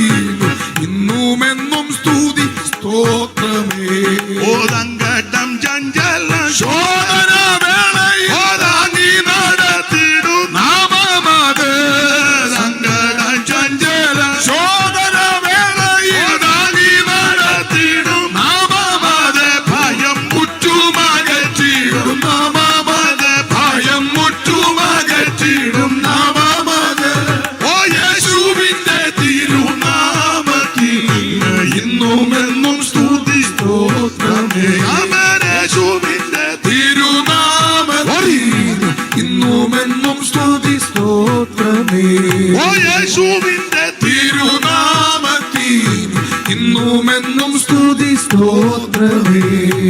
ഞാൻ വേഗത്തില് 1-2 കാര്യം പറഞ്ഞു നിർത്തും. 9:30 മുമ്പ് ആശീർവാദം പറയും. ഭാരപ്പെടണ്ട, ഏതായാലും അതിനു മുമ്പേ പറയും. നാളെ യോഗം ഇല്ലെന്നാ തോന്നുന്നത്, ഇല്ലയോ? ഇല്ല. ഈ യൂദായുടെ ലേഖനത്തിൽ ഒരു പ്രത്യേകതയും കൂടെ നിങ്ങൾക്കെല്ലാം അറിയാം, എന്നാലും ഒന്ന് ഓർപ്പിക്കുക. അങ്ങനെയാണല്ലോ ലേഖനത്തിൽ ഓർപ്പിച്ചൊന്ന് ഉണർത്തുക. യൂദായുടെ ലേഖനത്തിന്റെ ഒരു പ്രത്യേകത, യേശുക്ക് ഈ മനോഭാവം നല്ലതാണെങ്കിൽ, എന്റെയും നിങ്ങളുടെയൊക്കെ മനോഭാവം നല്ലതാണെങ്കിൽ, ആർക്കും വെളിപ്പെടുത്തി കൊടുക്കാത്ത ചില മർമ്മങ്ങൾ ദൈവം നമുക്ക് വെളിപ്പെടുത്തും. പലരെ കൊണ്ട് ഉപയോഗിക്കാത്ത നിലയിൽ ദൈവം നിന്നെ ഉപയോഗിക്കും. അതിന് ഒരു തെളിവ് ഒത്തിരി ഉണ്ട്. ഒരു തെളിവ്, ഈ മനോഭാവം നല്ലതായതുകൊണ്ട് നിങ്ങൾക്കറിയാം, വേറെ പുസ്തകം ഏതാണ്ട് 40 എഴുത്തുകാരാ എഴുതിയത്. എൻ്റെ ഭാഷ പറഞ്ഞ 39 എഴുത്തുകാർക്കും വെളിപ്പെടാത്ത പ്രധാനപ്പെട്ട 2 വിഷയം യൂദായ്ക്ക് വെളിപ്പെടുത്തി. അല്ല, 9-ാം വാക്യം വായിച്ച 9-ാം വാക്യം. എന്നാൽ പ്രധാന ദൂതനായ മിഖായേൽ മോശയുടെ ശരീരത്തെ കുറിച്ച് പിശാചിനോട് തർക്കിച്ച് വാദിക്കുമ്പോൾ ഒരു ദൂഷണവിധി ഉച്ചരിപ്പാൻ തുനിയാതെ കർത്താവ് നിന്നെ ഭത്സിക്കട്ടെ എന്ന് പറഞ്ഞാൽ, മോശയുടെ ഉയർപ്പും തർക്കവും മീഖായേലും പിശാചുമൊക്കെയുള്ള തർക്കവും മാനവും 39 എഴുത്തുകാർക്കും വെളിപ്പെട്ടില്ല, യൂദായ്ക്ക് വെളിപ്പെട്ടു. ഇത് യൂദായുടെ ലേഖനത്തിൽ നിന്നാ പഠിക്കുന്നത്. എൻ്റെ സഹപഠന്മാരോടും ദൈവമക്കളോടും ഒരു കാര്യം പറയാം, നമ്മുടെ മനോഭാവം നല്ലതാണെങ്കിലുണ്ടല്ലോ, നിന്നെ ദൈവം ഉപയോഗിക്കും. എന്നാ പലരെ ഉപയോഗിക്കാത്ത? മനോഭാവം ഒന്നും നല്ലതല്ല. കുശുമ്പും കുഞ്ഞായ്മയായിട്ട് ഇങ്ങനെ, അങ്ങനെ ഒത്തിരി ആൾക്കാരോട്, ഒരാൾ നല്ലൊരു വീട് വെക്കട്ടെ, ഉടനെ കുശുമ്പ, എങ്ങനെ ഒപ്പിച്ചു, പോയായിരുന്നു, കുശുമ്പ് കണ്ട. ഒരാളൊരു വണ്ടി മേടിക്കട്ടെ,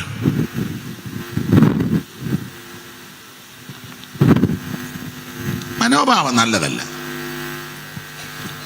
ഒരു കുഞ്ഞിനൊരു വിവാഹ ആലോചന വന്ന് അമേരിക്ക ആയിക്കോട്ടെ, ഉടനെ അമേരിക്ക, എവിടെ അവരുടെ കൊച്ച് അമേരിക്ക, അമേരിക്ക വിശ്വസിക്കാനൊക്കുകയല്ല. ഉണ്ടോ? വിശ്വസിക്കാൻ എന്തിനാ അമേരിക്ക വരുന്നത്? ഇവിടെ വിശ്വസിക്കാനൊക്കുകയല്ല. പുതപ്പിനടി കിടന്നുണ്ടല്ലേ ഫോൺ ചെയ്തത്. എവിടാന്ന് എന്നോട് ചോദിക്കരുത്. പള്ളിപ്പാട് സൈഡാ. അമേരിക്ക വരെ പോകുന്നത്. 2 പേരോട് ഇരുന്ന് പറയുന്ന ആരാന്ന് അവർ രണ്ടും പറഞ്ഞ് ഞാൻ കണ്ട് കാണിക്കുന്നത്. യോഗം കഴിഞ്ഞ് അങ്ങോട്ട് പോകുമ്പോൾ പറയാം. അയ്യോ, മനോഭാവം നല്ലതായിരിക്കും നമ്മുടെ, എൻ്റെ എല്ലാം. മറ്റുള്ളവരോട് ഇടപെടുമ്പോൾ, സംസാരിക്കുമ്പോൾ, സഹശുശ്രൂഷകരോട്, കൂട്ടുവേലക്കാരോട്, ഒരു സെൻട്രൽപ്പെട്ടവരോട്, സെൻട്രൽ പാസ്റ്ററോട്, ലോക്കൽ ശുശ്രൂഷകനോട് ഒക്കെ നല്ല മനോഭാവമായിരിക്കണമെന്ന്. നല്ല മനസ്സോടെ നീ ഇടപെട്ട് മനോഭാവത്തോടിരുന്നാൽ അനേകർക്ക് വെളിപ്പെടാത്തത് ദൈവം നിനക്ക് വെളിപ്പെടുത്തും. അനേകരെ ഉപയോഗിക്കുന്നത് പോലല്ല, ദൈവം നിന്നെ ശക്തമായിട്ട് ഉപയോഗിക്കും. സ്തോത്രം. സൂത്രമൊന്നും കാണിക്കരുത്. ദൈവത്തിന് മഹത്വം. അല്ല, ആർക്കും വെളിപ്പെടാത്ത വിഷയം യൂദായ്ക്ക് വെളിപ്പെടുത്തി. ഇനി 14-ാം വാക്യം വായിച്ച 14. ആദാം മുതൽ ഏഴാമനായ ഹനോക്ക് ഇവരെ കുറിച്ച് കർത്താവ് എല്ലാവരെയും വിധിപ്പാൻ അവർ അപകൃതിയോട് ചെയ്ത ഭക്തിവിരുദ്ധമായ സകല പ്രവൃത്തികളും നിമിത്തവും, ഭക്തികെട്ട പാപികൾ തന്റെ നേരെ പറഞ്ഞ സകല നിഷ്ഠൂരങ്ങൾ നിമിത്തവും ഭക്തികെട്ടവരെയൊക്കെ ബോധം വരുത്തുവാൻ 1000 വിശുദ്ധന്മാരോട് കൂടെ വന്നിരിക്കുന്നു എന്ന് പറഞ്ഞാൽ, ഹാനോക്ക് പ്രവചിച്ച കാര്യം യൂദായ്ക്ക് വെളിപ്പെട്ടു. 35-ാം അധ്യായത്തിലൊന്നും ഇല്ല. ഹാനോക്കിനെ പറ്റി എത്ര ക്ലിയർ ആയിട്ട് എഴുതിയേക്കുന്നത്. ഹാനോക്ക് പ്രവചിച്ചെന്ന്. ആ പ്രവചിച്ചത് അതാ, 1000 വിശുദ്ധന്മാരുമായിട്ട് കർത്താവ് വരുന്നെന്ന്. ഈ വിഷയം യൂദായ്ക്ക് ദൈവം വെളിപ്പെടുത്തി. ഇന്ന് രാത്രി ഞാൻ ആ ഭാഗം അങ്ങനെ അങ്ങ് വിടുക. നല്ല മനോഭാവത്തോടെ കർത്താവിനെ സേവിച്ചേ, നല്ല മനസ്സോടെ യേശുവിനെ ആരാധിച്ചേ. സ്തോത്രം. നല്ല മനസ്സോടൊന്ന് ഇടപെട്ടെ. സ്തോത്രം. ദൈവം നിന്നെ തൻ്റെ കരത്തിലെടുക്കും. അത്ഭുതകരമായി ദൈവം നിന്നെ ഉപയോഗിക്കും. നിന്നെ കൊണ്ട് ദൈവം വൻ ക്രിയകൾ ചെയ്യിക്കും. നീ മുഖാന്തരം അനേകർ വിടിവിക്കപ്പെടും. നീ അനേകരെ തണുപ്പിക്കുന്ന വ്യക്തിയായിരിക്കും. അനേകർക്ക് നീ ഒരു ആശ്വാസമായിരിക്കും. നല്ല മനോഭാവത്തിൽ ഞാൻ സഭ ഇന്നും പ്രസംഗിച്ചും പറഞ്ഞു, എന്തെങ്കിലും കൊടുത്താലും നല്ല മനസ്സോടെ കൊടുക്കണം. നല്ല മനസ്സോടെ. രാവിലെ ഒരാൾ വീട്ടിൽ വന്ന് കട്ടൻ കൊടുക്കുക, കട്ടനാന്നേ കട്ട ഉള്ളത്, അത് നല്ല മനസ്സോടെ കൊടുക്കണം. വയ്യാവേലി വന്ന് കൊടുക്കാൻ എങ്ങനെയാ വിടുന്നത്? കാപ്പി തരട്ടെ. അന്തസ്സുള്ളവൻ എന്നെ പറയാം വേണ്ടാന്ന് പറയാം. എന്നാട്ടെ. നല്ല മനസ്സായിരിക്കണം. കഴിച്ചായിരിക്കും എന്നല്ലയോ? മനോഭാവം നല്ലതല്ലെന്ന്. ഞാനൊരു കാര്യം പറയണം, നിന്റെ വീതമാന്നേലും എടുത്ത് കൊടുക്കാൻ ഒരു മനസ്സ് വേണമെന്ന്. വേണ്ടായോ? ബസ്സേ കയറുമ്പോൾ പ്രായമുള്ളവരപ്പം നിൽക്കുക, നമ്മളുടനെ ഇരിക്കുക, അപ്പനിങ്ങനെ നിൽക്കുക, വയ്യ ഉടനെ നമ്മൾ വെളിയിലോട്ട് തലയിട്ടുകൊണ്ടിരിക്കുക. കാരണം ഇങ്ങനെ ഇരുന്ന അപ്പച്ചനെ നോക്കും, ചിലപ്പം ഇരുത്തേണ്ടി വരും, അല്ലെങ്കിൽ നമ്മളൊന്ന് എഴുന്നേക്കേണ്ടി പുറത്തോട്ട് തലയിട്ടേക്കാങ്കി. വണ്ടാനത്തിൽ നിന്ന് മെഡിക്കൽ കോളേജ് വരെ, ആലപ്പുഴ പഴയ മെഡിക്കൽ കോളേജ് വരെ, കളർകോട് വരെ അപ്പച്ചൻ ഇവിടെ നിൽക്കുക. മനോഭാവം നല്ലതാണ്. കല്യാണത്തിനെ കൊണ്ട് കഴിക്കാൻ കയറിയപ്പം പ്രായമുള്ള അയാളെ ഇടിച്ചിട്ടേച്ചാ കയറി കസേര. ഈയിടെയും പറഞ്ഞു മനോഭാവം നല്ല. ചില ഞാൻ ഓപ്പണായിട്ട് അങ്ങ് പറയാം, കേറ്ററിംഗുകാർ അതൊക്കെ ഞാൻ പൊതുവെ കേറ്ററിംഗുകാർ 8 കസേരയായിരിക്കും. ഓപ്പണായിട്ട് പറയാം, 8 പീസ് മീനാ. അതൊക്കെ അവരുടെ ബിസിനസ് അല്ലേ. കട്ട്ലേറ്റും ഒക്കെ 8 പീസ്. ഒരുത്തനുമായിട്ട് ഞാനും കല്യാണത്തിന് അവൻ ആദ്യം 3 പീസ് എടുത്ത് അവൻ്റെ പ്ലേറ്റ് ഇട്ടു. എങ്ങനെയുണ്ട്? പിന്നെ അടുത്ത് എടുക്കാൻ പോയപ്പോൾ ഞാനത് 2 എണ്ണം എടുത്ത് വേറെ 2 പേർക്ക് ഇട്ടു. എന്നെ ഇങ്ങനെ നോക്കി. ഞാൻ പറഞ്ഞു മര്യാദയ്ക്ക് ഇരുന്നോണ്ടെന്ന് പറഞ്ഞു. ഇത്ര പ്രാന്തെടുത്ത് നടക്കുന്നത് ഫ്രീ ആയിട്ട് കിട്ടുന്ന പറഞ്ഞാൽ അങ്ങനെ ചുമ്മാ പന്നി തിന്നു പോലെ തിന്നരുത്. അല്ലേ എൻ്റെ മര്യാദ? ഞാനാണെങ്കിൽ അവിടെ ഇരിക്കുന്നവർക്ക് എടുത്തു കൊടുക്കും. വിശേഷിച്ച് പ്രായമുള്ളവരും ബലഹീനരുണ്ട്, എടുത്തു കൊടുത്തു ഉറപ്പ് വരുത്തി വെച്ച്. നല്ല പ്രാഗൽഭ്യമുണ്ട്, അതുകൊണ്ടായി പറയാൻ. അല്ല പ്രാഗൽഭ്യമുള്ളതുകൊണ്ടാണ് പറയാൻ. ഇത് എല്ലാം ആരെയും നോക്കത്തില്ല. ഞാൻ ഇരുന്ന് ഉടനെ എടുത്ത് പ്രാർത്ഥിക്കുന്നതിന് മുന്നേ കഴിക്കുകയും ചെയ്യും. ഉപദേശമാരോട് ഞാൻ പറയും, ശുശ്രൂഷ കഴിയുമ്പോഴേ അങ്ങ് പ്രാർത്ഥിക്കണം. ഇത് സാരി മാറാം, ഡ്രസ്സ് മാറാം, പിന്നെ അതുങ്ങൾ വരുന്ന നോക്കി ഇല്ല ഷട്ടറിൻ്റെ അവിടെ തൂമ്പിൻ്റെ അവിടെ മീൻ നിൽക്കും പോലെ നിൽക്കുക, ഇടിച്ചു കയറി. എന്തോ ഒരു മെനക്കേടൊക്കെയാണോ? നല്ല മനോഭാവം വേണമെന്ന്. നല്ല മനോഭാവത്തോടെ നല്ല മനസ്സോടെ നീ ഇടപെട്ട് അവൻ ദൈവം നിന്നെ തൻ്റെ കരത്തിലെടുത്ത് ഉപയോഗിക്കും. അനേകർക്ക് വെളിപ്പെടാത്തത് ദൈവം നിനക്ക് വെളിപ്പെടുത്തും. ഞാൻ എൻ്റെ വാക്ക് നിർത്തുക. ആ 3-ാം വാക്യം ഒന്നുകൂടെ വായിച്ചോ. 3-ാം വാക്യം ഒരു കാര്യം പറഞ്ഞെങ്കിൽ നിർത്താം. വായിക്കും. പ്രിയരേ, നമുക്ക് പൊതുവിലുള്ള രക്ഷയെ കുറിച്ച് നിങ്ങൾക്ക് എഴുതുവാൻ സകല പ്രയത്നവും ചെയ്യുകയിൽ വിശുദ്ധന്മാർക്ക് ഒരിക്കലായിട്ട് വരമേൽപ്പിച്ചിരിക്കുന്ന വിശ്വാസത്തിനു വേണ്ടി പോരാടേണ്ടതിന് പ്രബോധിച്ചെഴുതുവാൻ ആവശ്യമെന്ന് എനിക്ക് തോന്നി. ദൈവമക്കൾ പോരാടണം. യൂദാ കർക്കശമായി പറയുക, വീണ്ടെടുക്കപ്പെട്ട ദൈവമക്കൾ, രക്ഷിക്കപ്പെട്ട് സ്നേഹപ്പെട്ട് അഭിഷേകം പ്രാപിച്ച് തിരുവേഴ്ചയെടുക്കുന്ന ദൈവമക്കൾ പോരാടണം. നാട്ടുകാരോടും ബന്ധുക്കാരോടും ഒന്നുമല്ല പോരാടേണ്ടത്. നമുക്ക് പോരാട്ടമുള്ളത് ജഡരക്തങ്ങളോടല്ല. Praise the Lord. അപ്പൊ എന്തിനോടൊക്കെ നമ്മുടെ പോരിന്റെ ആയുധം ജഡീകമല്ല, വടിവാളെടുത്തല്ല പോരാടേണ്ടത്. ഇടികട്ട നെഞ്ചക്ക് നാടൻ ബോംബും ഉണ്ടല്ലോ വാരിക്കുന്തോ അതൊന്നും എടുത്തല്ല നമ്മുടെ പോരാട്ടം. നമ്മുടെ പോരിന്റെ ആയുധം ജഡീകമല്ല, കോട്ടകളെ ഇടിക്കുന്ന ദൈവശക്തിയാ.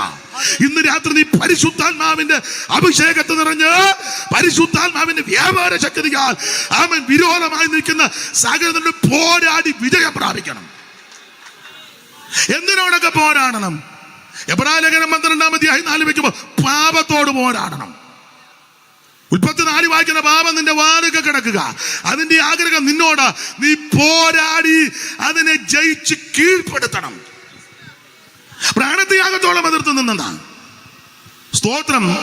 അപ്പൊ ഒന്ന് പാപത്തോട് ഒരു വ്യത്യാസമില്ല, എല്ലാവരും പാപം ചെയ്യുന്നതാ. പാപികളെ രക്ഷിക്കാൻ ആ പാപമില്ലാത്ത യേശു സ്വർഗമഹിമ വെടിഞ്ഞ് ഈ ലോകത്തിൽ എങ്കിലും ഈ ദുഷ്ടലോകത്ത് ജീവിക്കുമ്പോൾ നിന്നെ തകർക്കുവാൻ നശിപ്പിക്കുവാൻ പാപത്തിന്റെ ശക്തികൾ അവനെ എതിർത്ത് വരുമ്പോൾ ഇന്ന് രാത്രി ഈ ദൈവത്തിന്റെ പൈതല് നീ പാപത്തോട് പോരാടി അതിനെ ജയിക്കണം. വിസ്തരിക്കുന്നില്ല. 2 എന്തിനോട് പോരണം? സാത്താനോട് പോരാടണം. എടുത്തു വായിപ്പിക്കുന്നത് യാക്കോബ് 4:7 നിങ്ങൾ ആകയാൽ നിങ്ങൾ ദൈവത്തോട് അടുത്ത് വരും, പിശാചിനോട് എതിർത്ത് നിൽപ്പിൻ. സാത്താനോട് പോരാടണം. അങ്ങനെ പോരാടുന്നതിൽ മടുത്തു പോകരുത്, ക്ഷീണിക്കരുത്. ഇസ്രായേൽ മക്കളെ എതിർത്തയച്ച് പുറകോട്ട് ഓടി. പക്ഷേ ദാവീദ് രാജാവ് ദാവീദ് പയ്യനാ അങ്ങോട്ട് ചെന്ന് സഞ്ചിക്കകത്ത് കൈയിട്ട് കവണയിൽ വെച്ച് കല്ലെടുത്ത് കവണയിൽ വെച്ചുടനെ എറിഞ്ഞില്ല, വെച്ചൊന്ന് വീശി. ശുശ്രൂഷക്കൊക്കെ ഒരു തന്മയത്വമൊക്കെ ഇല്ലേ ഉണ്ട്. ചെല്ലങ്ങ് വെച്ച ഉടനെ എറിയുക. അവിടെ വെച്ച ഉടനെ വെച്ചൊന്ന് വീശി. അതിന് കാരണം ഇറക്കി വിട്ടപ്പോൾ അപ്പച്ചൻ പറഞ്ഞു, മോനെ ഒരു പറ മലരുണ്ട്, പാൽക്കട്ടി 10 ഉണ്ട്, പാൽക്കട്ടി 10 സഹസ്രാവിന് കൊടുക്കണം. മലരാർക്ക് കൊടുക്കണമെന്ന് എഴുതിയിട്ടില്ലെങ്കിലും ആശയം ഞാൻ പറയാം, ചേട്ടന്മാർക്ക് കൊടുക്കും, യുദ്ധം ഒന്നൊക്കെ അതിലും കുറച്ച് നിൽക്കട്ടെ. ഉമ്മനാട്ട് പോയി കടയിൽ കുറച്ച് നടക്കുന്ന ആൾക്കാരെ നമ്മൾ കണ്ടിട്ടില്ലേ? ഞാൻ സഹിതം ഒന്നും കിട്ടാനില്ലേ പിന്നെ കടല കുറയ്ക്കാതെ പിന്നെ കല്ല് കുറിക്കുമോ? എല്ലാം കിട്ടാനുണ്ടെങ്കിൽ നമ്മൾ ഇരുന്ന് കേട്ട് ബലപ്പെട്ട് ശക്തിക്കുക. എല്ലാവരുടെയും കാര്യമല്ല. രണ്ടുപേരെ കണ്ടു, ഇവിടെ എല്ലാം കടലയുടെ ഇതാ തരിയാ, കടവാ രണ്ടും തന്നെയല്ല. വർത്താനം സ്തോത്രം നമ്മൾ നാറ്റവും. ഞാൻ പിന്നെ ഇങ്ങനെ എന്തുകൊണ്ട് വിശേഷം സുഖാണേ. അപ്പൊ ഈ പാൽക്കട്ടി 10 സഹസ്രാരവിന് കൊടുക്കണം. ലക്ഷ്യം വാങ്ങി വരണം. അങ്ങനെ അപ്പം പറഞ്ഞ് ലക്ഷ്യം വാങ്ങി, ലക്ഷ്യമുള്ളത് കൊണ്ട് ആ സഞ്ചിക്കകത്ത് കൈയിട്ട് കല്ലെടുത്ത് കവണയിൽ വെച്ച് വീശി, ലക്ഷ്യമുണ്ട്, വീശി. ശുശ്രൂഷയ്ക്ക് തന്മയത്വം വേണം. പറയുന്നത് മോശമാ പൊതുവിൽ, എന്നാലും പറയാതിരിക്കാൻ ഒക്കത്തില്ല. ഒരു ശവസംസ്കാരത്തിന് പോയി. ആ പിള്ളേര് അവരുടെ അപ്പൻ ജനപ്രതിനിധി, നാട്ടിലെ മാന്യനായ മനുഷ്യനാണ്. അയ്യോ, ആ ഡെഡ് ബോഡി 1-2 പിള്ളേര് രക്ഷിക്കപ്പെട്ടതല്ല. ഒരു 6 അടി പൊക്കമുണ്ടായിരുന്നു അദ്ദേഹത്തിന്. ഞാനും അടക്കത്തിന് ഭയങ്കരം പെട്ടി നല്ല നെടുനീളത്തേക്ക് എന്തോ ആഢ്യത്തമാണ്. ഞാനും ചൊല്ലും. ജനപ്രതിനിധികൾ MLA മാരും MP മാരും ഒക്കെ ഉണ്ട്. അത് പ്രഗത്ഭനാ. നമ്മുടെ ഒരു ഉപദേശിക്ക് ബോധമില്ല. സെമിത്തേരിൽ കൊണ്ടുവച്ചു. അവർ ഇതുപോലെ നല്ല കസകിൻ്റെ നേരിയത് ഇങ്ങനെ ഒക്കെ ഇട്ട് നല്ല വൃത്തിയായിട്ടാണ് കിടത്തിയേക്കുന്നത്. അതാ 2 പിള്ളേർ പെന്തിക്കോസിലൊന്നുമല്ല, സംതാൻ അവിടെ കൊണ്ടുവച്ച് കാര്യമെല്ലാം പറഞ്ഞു വെച്ച് പെട്ടി അടയ്ക്കുന്നതിന് മുന്നേ അയാൾ മണ്ണ് വാരി, എന്നാൽ ഇച്ചിരി കാലിൻ്റെ ഇവിടോട്ട് ഇട്ടാൽ പിന്നെയും സഹിക്കാം, അങ്ങ് വെതറുക. അപ്പം ഞാൻ നോക്കുന്ന അതിൽ മൂത്ത ചെറുക്കൻ ഇഷ്ടപ്പെട്ടില്ല. അവൻ രക്ഷിക്കപ്പെട്ടതല്ല. ഞാൻ ഓർത്ത് അടി കൊണ്ട് ഊപ്പാട് വരുമെന്ന് ഓർത്ത് ഞാൻ വഴി നോക്കിയാണ് നിന്നത്. അഥവാ അടി വന്ന അന്നേരം ഓടണം. പിന്നെ ഞാൻ വഴി നോക്കിയാച്ചാണ് നിന്നത്. വിവരക്കേടാ. അന്ന് ഇരിക്കും. അഥവാ ഇട്ടു ഒരിച്ചിരി എടുത്ത കാലിൻ്റെ അവിടോട്ട് മണ്ണിടണമെന്ന് തന്നെ ഇത്ര നിർബന്ധം. പിന്നല്ലേ, അല്ല മണ്ണിടണമെന്ന് തന്നെ ഇത്ര നിർബന്ധം. പഴയ പിതാക്കന്മാര് ശുശ്രൂഷയ്ക്ക് ഒരു തന്മയത്വത്തിന് വേണ്ടി ഒന്ന് ചെയ്തു. ഇല്ല കൊട്ടക്കടി പൂച്ച ഇട്ടിച്ച് പ്രാർത്ഥിക്കും പോലെ പ്രാർത്ഥിക്കാം. പൂച്ച എന്തിയെ? ഇതല്ലേ ഇപ്പോഴും പാരമ്പര്യം. ഇനി അഥവാ ഇട്ടാൽ ആ പെട്ടി മൂടി ഒന്നെങ്കിൽ കുഴിക്കകത്ത് വെച്ച് കഴിയുമ്പോൾ ഇച്ചിരി ഇട്, അല്ലെ സെല്ലിലാന്നേ സെല്ല് വെച്ച് കഴിയുമ്പോൾ അയാള് ഞാൻ നോക്കി നിൽക്കുക. അതോ മണ്ണാന്നല്ലോ ഉള്ള ചെളി. അയ്യോ, അവര് നല്ല കസകിൻ്റെ നേരിയതിൽ എന്നാ നല്ല വൃത്തിയായിട്ടാ കിടത്തി. അത് പുള്ളി ഇങ്ങനെ എന്നാ ഇട്ടേച്ചിങ്ങനെ വീശ. മൂത്ത ചെറുക്കം നോക്കി. എനിക്കും വല്ലതും പറയാം, അന്നേരം കയറി വല്ലതും പറയാൻ പറ്റുമോ? ഇച്ചിരി കഴിഞ്ഞ് അദ്ദേഹം തന്നെ പറഞ്ഞു, ആ ചുമതലപ്പെട്ട ഒരു മുഖം മൂടാൻ. അപ്പൊ അവൻ തന്നെ വന്നച്ചാ തുണി പൊക്ക ഒറ്റ വിതറ് എൻ്റെ കണ്ണിലും മണ്ണ് വീണ്. നടന്ന കാര്യമാ. അവൻ ഇഷ്ടപ്പെട്ടില്ല. അവൻ ആ തുണി എടുത്ത വല്ല കാര്യമുണ്ടോ? വിവരമില്ല ചിലതിന്. എന്നാ പ്രായമുള്ള തന്മയത്വമുള്ള സീനിയറായ ദൈവദാസന്മാർ അത് തന്മയത്വത്തോടെ ചെയ്യുമ്പോൾ നോക്കി നിന്ന് പഠിക്കണ്ടേ? അന്നേരം മൊബൈലിൽ കളിച്ചോണ്ടിരിക്കും. അന്നേരം ഉടനെ പന്നി മാന്തും പോലെ ഇരുന്ന് മാന്തുക. എടാ, പ്രായമുള്ള സീനിയറായ ദൈവദാസന്മാർ ഞാൻ ഇരുത്തിക്കൊണ്ട് പുകഴ്ച പറയുകയല്ല. അച്ചാൻ അറിയത്തില്ല, ഞാൻ അന്നത് പഠിച്ചതാ. വർഷങ്ങൾക്ക് മുമ്പ് ഓമനപ്പുഴയിലെ ശുശ്രൂഷ കഴിഞ്ഞ് ഞാൻ വരുമ്പോൾ ചെത്തിയാന്നോ അതിനടുത്ത സ്ഥലം ഒരു വീട്ടിലൊരു അമ്മച്ചി മരിച്ചു. അച്ചായനാ ലീഡ് ചെയ്യുന്നത്. എനിക്ക് വന്നൊരു 30 വർഷത്തിന് മുമ്പാണ്. എന്ത് തന്മയത്വമായിട്ടാണ് ശുശ്രൂഷ ലീഡ് ചെയ്തത്. അന്ന് ഞങ്ങൾ തമ്മിൽ പരിചയം അടുപ്പമൊന്നുമില്ല. ആലപ്പുഴയിലെ സെൻട്രൽ പാസ്സാന്ന് പറഞ്ഞു. എന്ത് നല്ല അടുക്കടുക്കായിട്ട്. ഞാനപ്പം കുറച്ച് നേരം അവിടെ ഇരുന്നു. ഞങ്ങൾ തമ്മിൽ കണ്ടൊന്നുമില്ല, മിണ്ടിയില്ല. അത് ഞാൻ വളരെ ശ്രദ്ധിച്ചു പഠിച്ചു.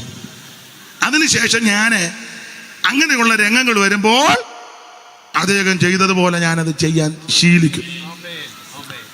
ഏറെക്കുറെ ഒക്കുന്നുണ്ടെന്നായി എൻ്റെ തോന്നല്. അത് കണ്ടുപഠിക്കണം, കേട്ട് പഠിക്കണം. ഇതെല്ലാം അറിയാനും പറഞ്ഞാൽ വലിയ പോകൊക്കെ കണ്ട് ഒരു പുണ്ണാക്കും അറിയാനും മേല. കണ്ടുപഠിക്കണം, കേട്ട് പഠിക്കണം. നമ്മളെല്ലാം പഠിച്ചല്ലോ വന്നത്. പ്രായം നമുക്ക് ഇന്ത്യ പെന്തക്കോസ്ത് ദൈവസഭയ്ക്ക് അനുഗ്രഹിക്കപ്പെട്ട തന്മയത്വമുള്ള ശുശ്രൂഷകന്മാർ നൂറുകണക്കിനില്ലേ. അത് കണ്ടും കേട്ടും പഠിക്കണം. ഇരുത്തിക്കൊണ്ട് പോഴ്ചയൊന്നും പറഞ്ഞതല്ല. പഠിക്കണം. അപ്പോൾ വീശി എറിഞ്ഞു. അവൻ എതിർത്ത് നിൽക്കണം. എന്തിനോട്? പിശാചിനോട് എതിർത്ത് നിൽക്കണം. ഒന്ന്, പാപത്തോട് പോരാടണം.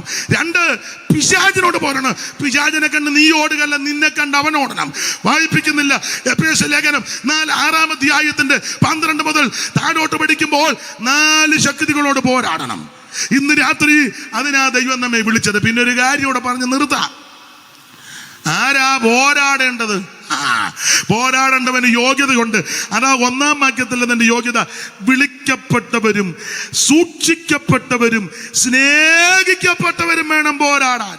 1-ാം വാക്യം വായിച്ച് നമുക്കങ്ങ് നിർത്താം. വായിച്ചോ മോൻസി പാസ്റ്റർ. യേശുക്രിസ്തുവിന്റെ ദാസനും യാക്കോബിന്റെ സഹോദരനുമാകുന്ന യൂദ പിതാവായ ദൈവത്തിൽ സ്നേഹിക്കപ്പെട്ടു. അയ്യോ, ആരാ പോരാടേണ്ടത്? ഒന്ന്, പിതാവായ ദൈവത്താൽ സ്നേഹിക്കപ്പെട്ടവർ. ഇന്ന് രാത്രി യേശു നിന്നെ സ്നേഹിക്കുന്നു. യേശു നിന്നെ ഇഷ്ടപ്പെടുന്നു. സമൂഹത്തിനോ നാട്ടുകാർക്കോ വീട്ടുകാർക്കോ മാതാവിനോ പിതാവിനോ സഹോദരങ്ങൾക്കോ അല്ല ഭാര്യയ്ക്കോ ഭർത്താവിനോ മക്കൾക്കോ നിന്നോട് സ്നേഹമില്ലെന്ന് നിനക്ക് തോന്നുകയും ഇനി എന്തിനാ ജീവിക്കുന്നത്? റെയിൽവേ പാളത്തിൽ തലവെക്ക, ആത്മഹത്യ, അല്ലെങ്കിൽ വേഷം കഴിക്കുക. അല്ലല്ല സ്നേഹിത, സുഹൃത്ത്, നിന്നെ സ്നേഹിക്കുന്ന ഒരു ദൈവമുണ്ട്. നിന്നെ സ്നേഹിക്കുന്ന ഒരു യേശുവുണ്ട്. ദൈവം സ്നേഹമാ. ഇന്ന് രാത്രി ആ സ്നേഹത്തിലേക്ക് നീ കടന്നു വാ. യേശു നിന്നെ രക്ഷിക്കും. അപ്പോൾ സ്നേഹിക്കപ്പെട്ടവർ യോഗ്യത നോക്കിയല്ല സ്നേഹിച്ചത്. യോഗ്യത ഒന്നും നോക്കിയല്ല. ഞാനെപ്പോഴും പറയും എനിക്കൊരു യോഗ്യത ഇല്ല. ഇല്ല. എന്നെ പറ്റി പല അഭിപ്രായമാണ്. ഇന്നാളൊരാൾ പറഞ്ഞു വിവരമൊന്നുമില്ലെന്ന്. സത്യമാണ്, വിവരമില്ലെന്ന്. ഈ സത്യമാണ്. വേറൊക്കെ ഒരുത്തൻ പറഞ്ഞു ഒരു ബോധവും ഇല്ലാത്തവനാന്ന് പറഞ്ഞു. എന്നെ പറ്റിയാ. സത്യമാണ്. വേറൊരു ഒരുത്തൻ പറഞ്ഞു അയാൾ കുടുംബത്തിൽ പറഞ്ഞവനല്ലെന്ന്. സത്യമാണ്. ആശുപത്രിയിലാണ് പ്രസവിച്ച്. അമ്മ പറഞ്ഞു കേട്ടോണ്ട്. ചങ്ങനാശ്ശേരി ഗവൺമെന്റ് ആശുപത്രിയിലാണ് പ്രസവിച്ചു. കുടുംബത്തിൽ പറഞ്ഞതല്ല. മനുപ്പാസ് കുടുംബത്തിലാണെന്ന് പറഞ്ഞത്. നമ്മൾ രണ്ടും സമചിച്ചാവിധിയില്ല. ദൈവത്തിന് മകത്വം. കുടുംബത്തിൽ പറഞ്ഞവനല്ല. പെന്തിക്കോസിൽ തന്നെ നമ്മുടെ ഒരു അച്ചായൻ പറഞ്ഞു അവന് വിവരമൊന്നുമില്ലെന്ന്. കള്ളുഷാപ്പിന്റെ അവൻ്റെ താന്ത അങ്ങനെ പറഞ്ഞ. അവൻ്റെ താന്ത കള്ളുഷാപ്പിലെ ജോലിക്കാൻ അതിൻ്റെ വിവരം. സത്യമാണ്. എൻ്റെ അപ്പന് കള്ളുഷാപ്പിലൊരു ചെറിയ ജോലിയായിരുന്നു കേട്ടോ. അതെ, സത്യമാണ്. എനിക്കത് അഭിമാനമാണ്. പക്ഷെ അപ്പം കള്ളുഷാപ്പിൽ ജോലിയാണെങ്കിലും കള്ളു കുടിക്കുകയില്ലായിരുന്നു. നിനക്ക് കള്ളുഷാപ്പിൽ ജോലി ഇല്ലെങ്കിലും കുടിച്ച് പൂസായി 4 കാലം വെളിവില്ലാറാ നീ നടന്നത്. എനിക്ക് വലിയ പ്രാഗൽഭ്യമാണ് പറയുന്നത്. കള്ളുഷാപ്പിലൊരു ചെറിയ ജോലിയായിരുന്നു. അങ്ങനെയാണ് ഞങ്ങളെ വളർത്തിയത്. എൻ്റെ അമ്മ ഞാൻ പാടത്ത് പണിയെടുത്ത് എന്ത് കഷ്ടപ്പെട്ടതാണ്. നിങ്ങളുടെയൊക്കെ അമ്മമാരും അങ്ങനെ. ഇപ്പം മൈക്ക് എൻ്റെ കയ്യിലായതുകൊണ്ടാണ് എൻ്റെ അമ്മയുടെ കാര്യം പറയുന്നത്. അതെ, അമ്മയുടെ കൂടെ ഞാനെന്ത് ഇവിടെ എല്ലാം കൊയ്യാൻ പോയിട്ടുണ്ട്. പിന്നെ എല്ലാം സംഭിച്ചായ സകല ജോലി അറിയാം. അതുകൊണ്ട് ഈ പെണ്ണുങ്ങൾ ജോലിയാന്ന് പറഞ്ഞാൽ ഞാൻ വകവെച്ചും കൊടുക്കുകയല്ല. അത് വേറെ കേസ്. ഞങ്ങളുടെ സഭയിലെ ഞായറാഴ്ചയൊക്കെ ഭക്ഷണമുണ്ട്. വീട്ടിലാണ് ഉണ്ടാക്കുന്നത്. ഞാൻ ഉണ്ടാക്കും. ഇന്നലെ നിലമ്പൂർ കൺവെൻഷൻ കഴിഞ്ഞ് വെച്ച് നിലമ്പൂർ പോകുന്നതിന് മുന്നേ മീൻ കറി വെച്ചാ പോയത്. നല്ല മീൻ കറി അല്ലായിരുന്നോ? നിങ്ങൾ കൂട്ടി വെച്ച് പിന്നെ മിണ്ടായിരിക്കും. അതെ, കറി വെച്ച് ഞാൻ പോയി. ഇന്ന് വെളുപ്പിനെ 4 അയലയോ 4 കേരമീനെ എങ്ങനെയാ കൂട്ടിയത്?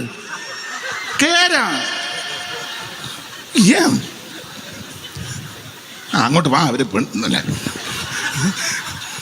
അതേ കുറ്റമല്ല. ചേച്ചി ഞാൻ പോയി. ഇന്ന് വെളുപ്പിനെ 4:45 നിലമ്പൂരിൽ നിന്ന് വന്നപ്പോൾ 4:45 വന്നുടനെ ഞാൻ ഉറങ്ങിയില്ല. വന്നുടനെ പാട്ട് പാടി 3-4 പാട്ട് പാടി തമ്പേറടിച്ച് പാട്ട് പാടി ആരാധിച്ച് പ്രാർത്ഥിച്ചു അടുക്കളയിലോട്ട് കയറി. ഒരു ഉമ്മ വരുന്നുണ്ട്, സഹായമൊക്കെ ചെയ്യും. ഉള്ളി പൊളിക്കാനും ഒക്കെ നല്ല ധൃതി ചെയ്ത്. വീട്ടിലുള്ളവരുണ്ട്, എല്ലാവരും ഉണ്ട്. ചോറും വെച്ച് സാമ്പാറും വെച്ചു, അവിയലും ഒക്കെ വെച്ചു, പായസം ഉണ്ടാക്കി. നല്ല പായസം അല്ലായിരുന്നു. ആണെന്ന് തമാശ പറഞ്ഞതല്ല. ചെയ്യും, ജോലിയൊക്കെ ചെയ്യും. നിങ്ങളുമൊക്കെ ചെയ്യും. ചിലക്ക് പാസ്റ്റർ ആയി കഴിഞ്ഞാൽ ഒരു ജോലി കക്ഷത്തെ ഇഷ്ടിയിരിക്കും പോലെ. ഞങ്ങളുടെ ഒരു കുഞ്ഞോളമ്മ ഉണ്ടായിരുന്നു. എന്നോട് ചോദിച്ചു, അനീഷ് പാസ്റ്റേ എന്തോ അമ്മാമ്മേ BTH എടുത്താൽ മീൻ മേടിക്കാൻ മേലെ? യോ, ഞാൻ ചോദിച്ചു അങ്ങനെ അല്ല മോൻ BTH ആ. അവനോട് ഞാൻ പറഞ്ഞു, എടാ അങ്ങോട്ട് ചെന്നിച്ചിട്ട് മീൻ വേണം. അവൻ പറഞ്ഞു ഞാൻ BTH ആന്ന്. BTH എടുത്താൽ കടയിൽ പോയി മീൻ. ഞാൻ പറഞ്ഞു BTH എടുക്കുന്നതിന് മീൻ മേടിക്കുന്നതിന് BTH ആയിട്ട് യാതൊരു ചെയ്യണം കേട്ടോ. നല്ല മനോഭാവത്തോടെ നിന്നെ സ്നേഹിക്കുന്ന യേശുവുണ്ട്. അപ്പോൾ ഓടിച്ചു നിർത്താം. ആ ദൈവത്താൽ സ്നേഹിക്കപ്പെട്ടും. പിന്നെ അടുത്ത വാക്യം വായിച്ചു നിർത്തുക. യേശു ക്രിസ്തുവിനായി സൂക്ഷിക്കപ്പെട്ടു. അയ്യോ, നിന്നെ സൂക്ഷിക്കുന്ന ഒരു ദൈവമുണ്ട് കേട്ടോ. വീടാലവണ്ണം നിന്നെ സൂക്ഷിക്കുന്ന ദൈവമുണ്ട്. നിന്റെ തലമുറയെ സൂക്ഷിക്കുന്ന ഒരു ദൈവമുണ്ട്. നിന്റെ പ്രിയപ്പെട്ടവളെ സൂക്ഷിക്കുന്ന ഒരു ദൈവമുണ്ടെന്ന്. ഒന്ന്, സ്നേഹിക്കപ്പെട്ട്. രണ്ട്, സൂക്ഷിക്കപ്പെട്ട്. അടുത്തത് സൂക്ഷിക്കപ്പെട്ടും ഇരിക്കുന്ന വിളിക്കപ്പെട്ടവർ. നിന്നെ ഇന്ന് രാത്രിയും യേശു വിളിക്കുക. ഇന്ന് രാത്രി യേശു നിന്നെ വിളിക്കുക. സന്തോഷത്തോടെ കടന്നു വാ, നിന്നെ ദൈവം രക്ഷിക്കും. അങ്ങനെ വിളിക്കപ്പെട്ട്, സൂക്ഷിക്കപ്പെട്ട്, സ്നേഹിക്കപ്പെട്ടിരിക്കുന്നവർ വേണം പോരാടാൻ. അങ്ങനെ പോരാടുന്നെങ്കിൽ ജയിക്കാനുള്ള കൃപ ഇന്ന് രാത്രി ദൈവം നിന്റെ മേൽ പകരും. കരമുയർത്തി ദൈവത്തെ സ്തുതിച്ചാട്ടെ.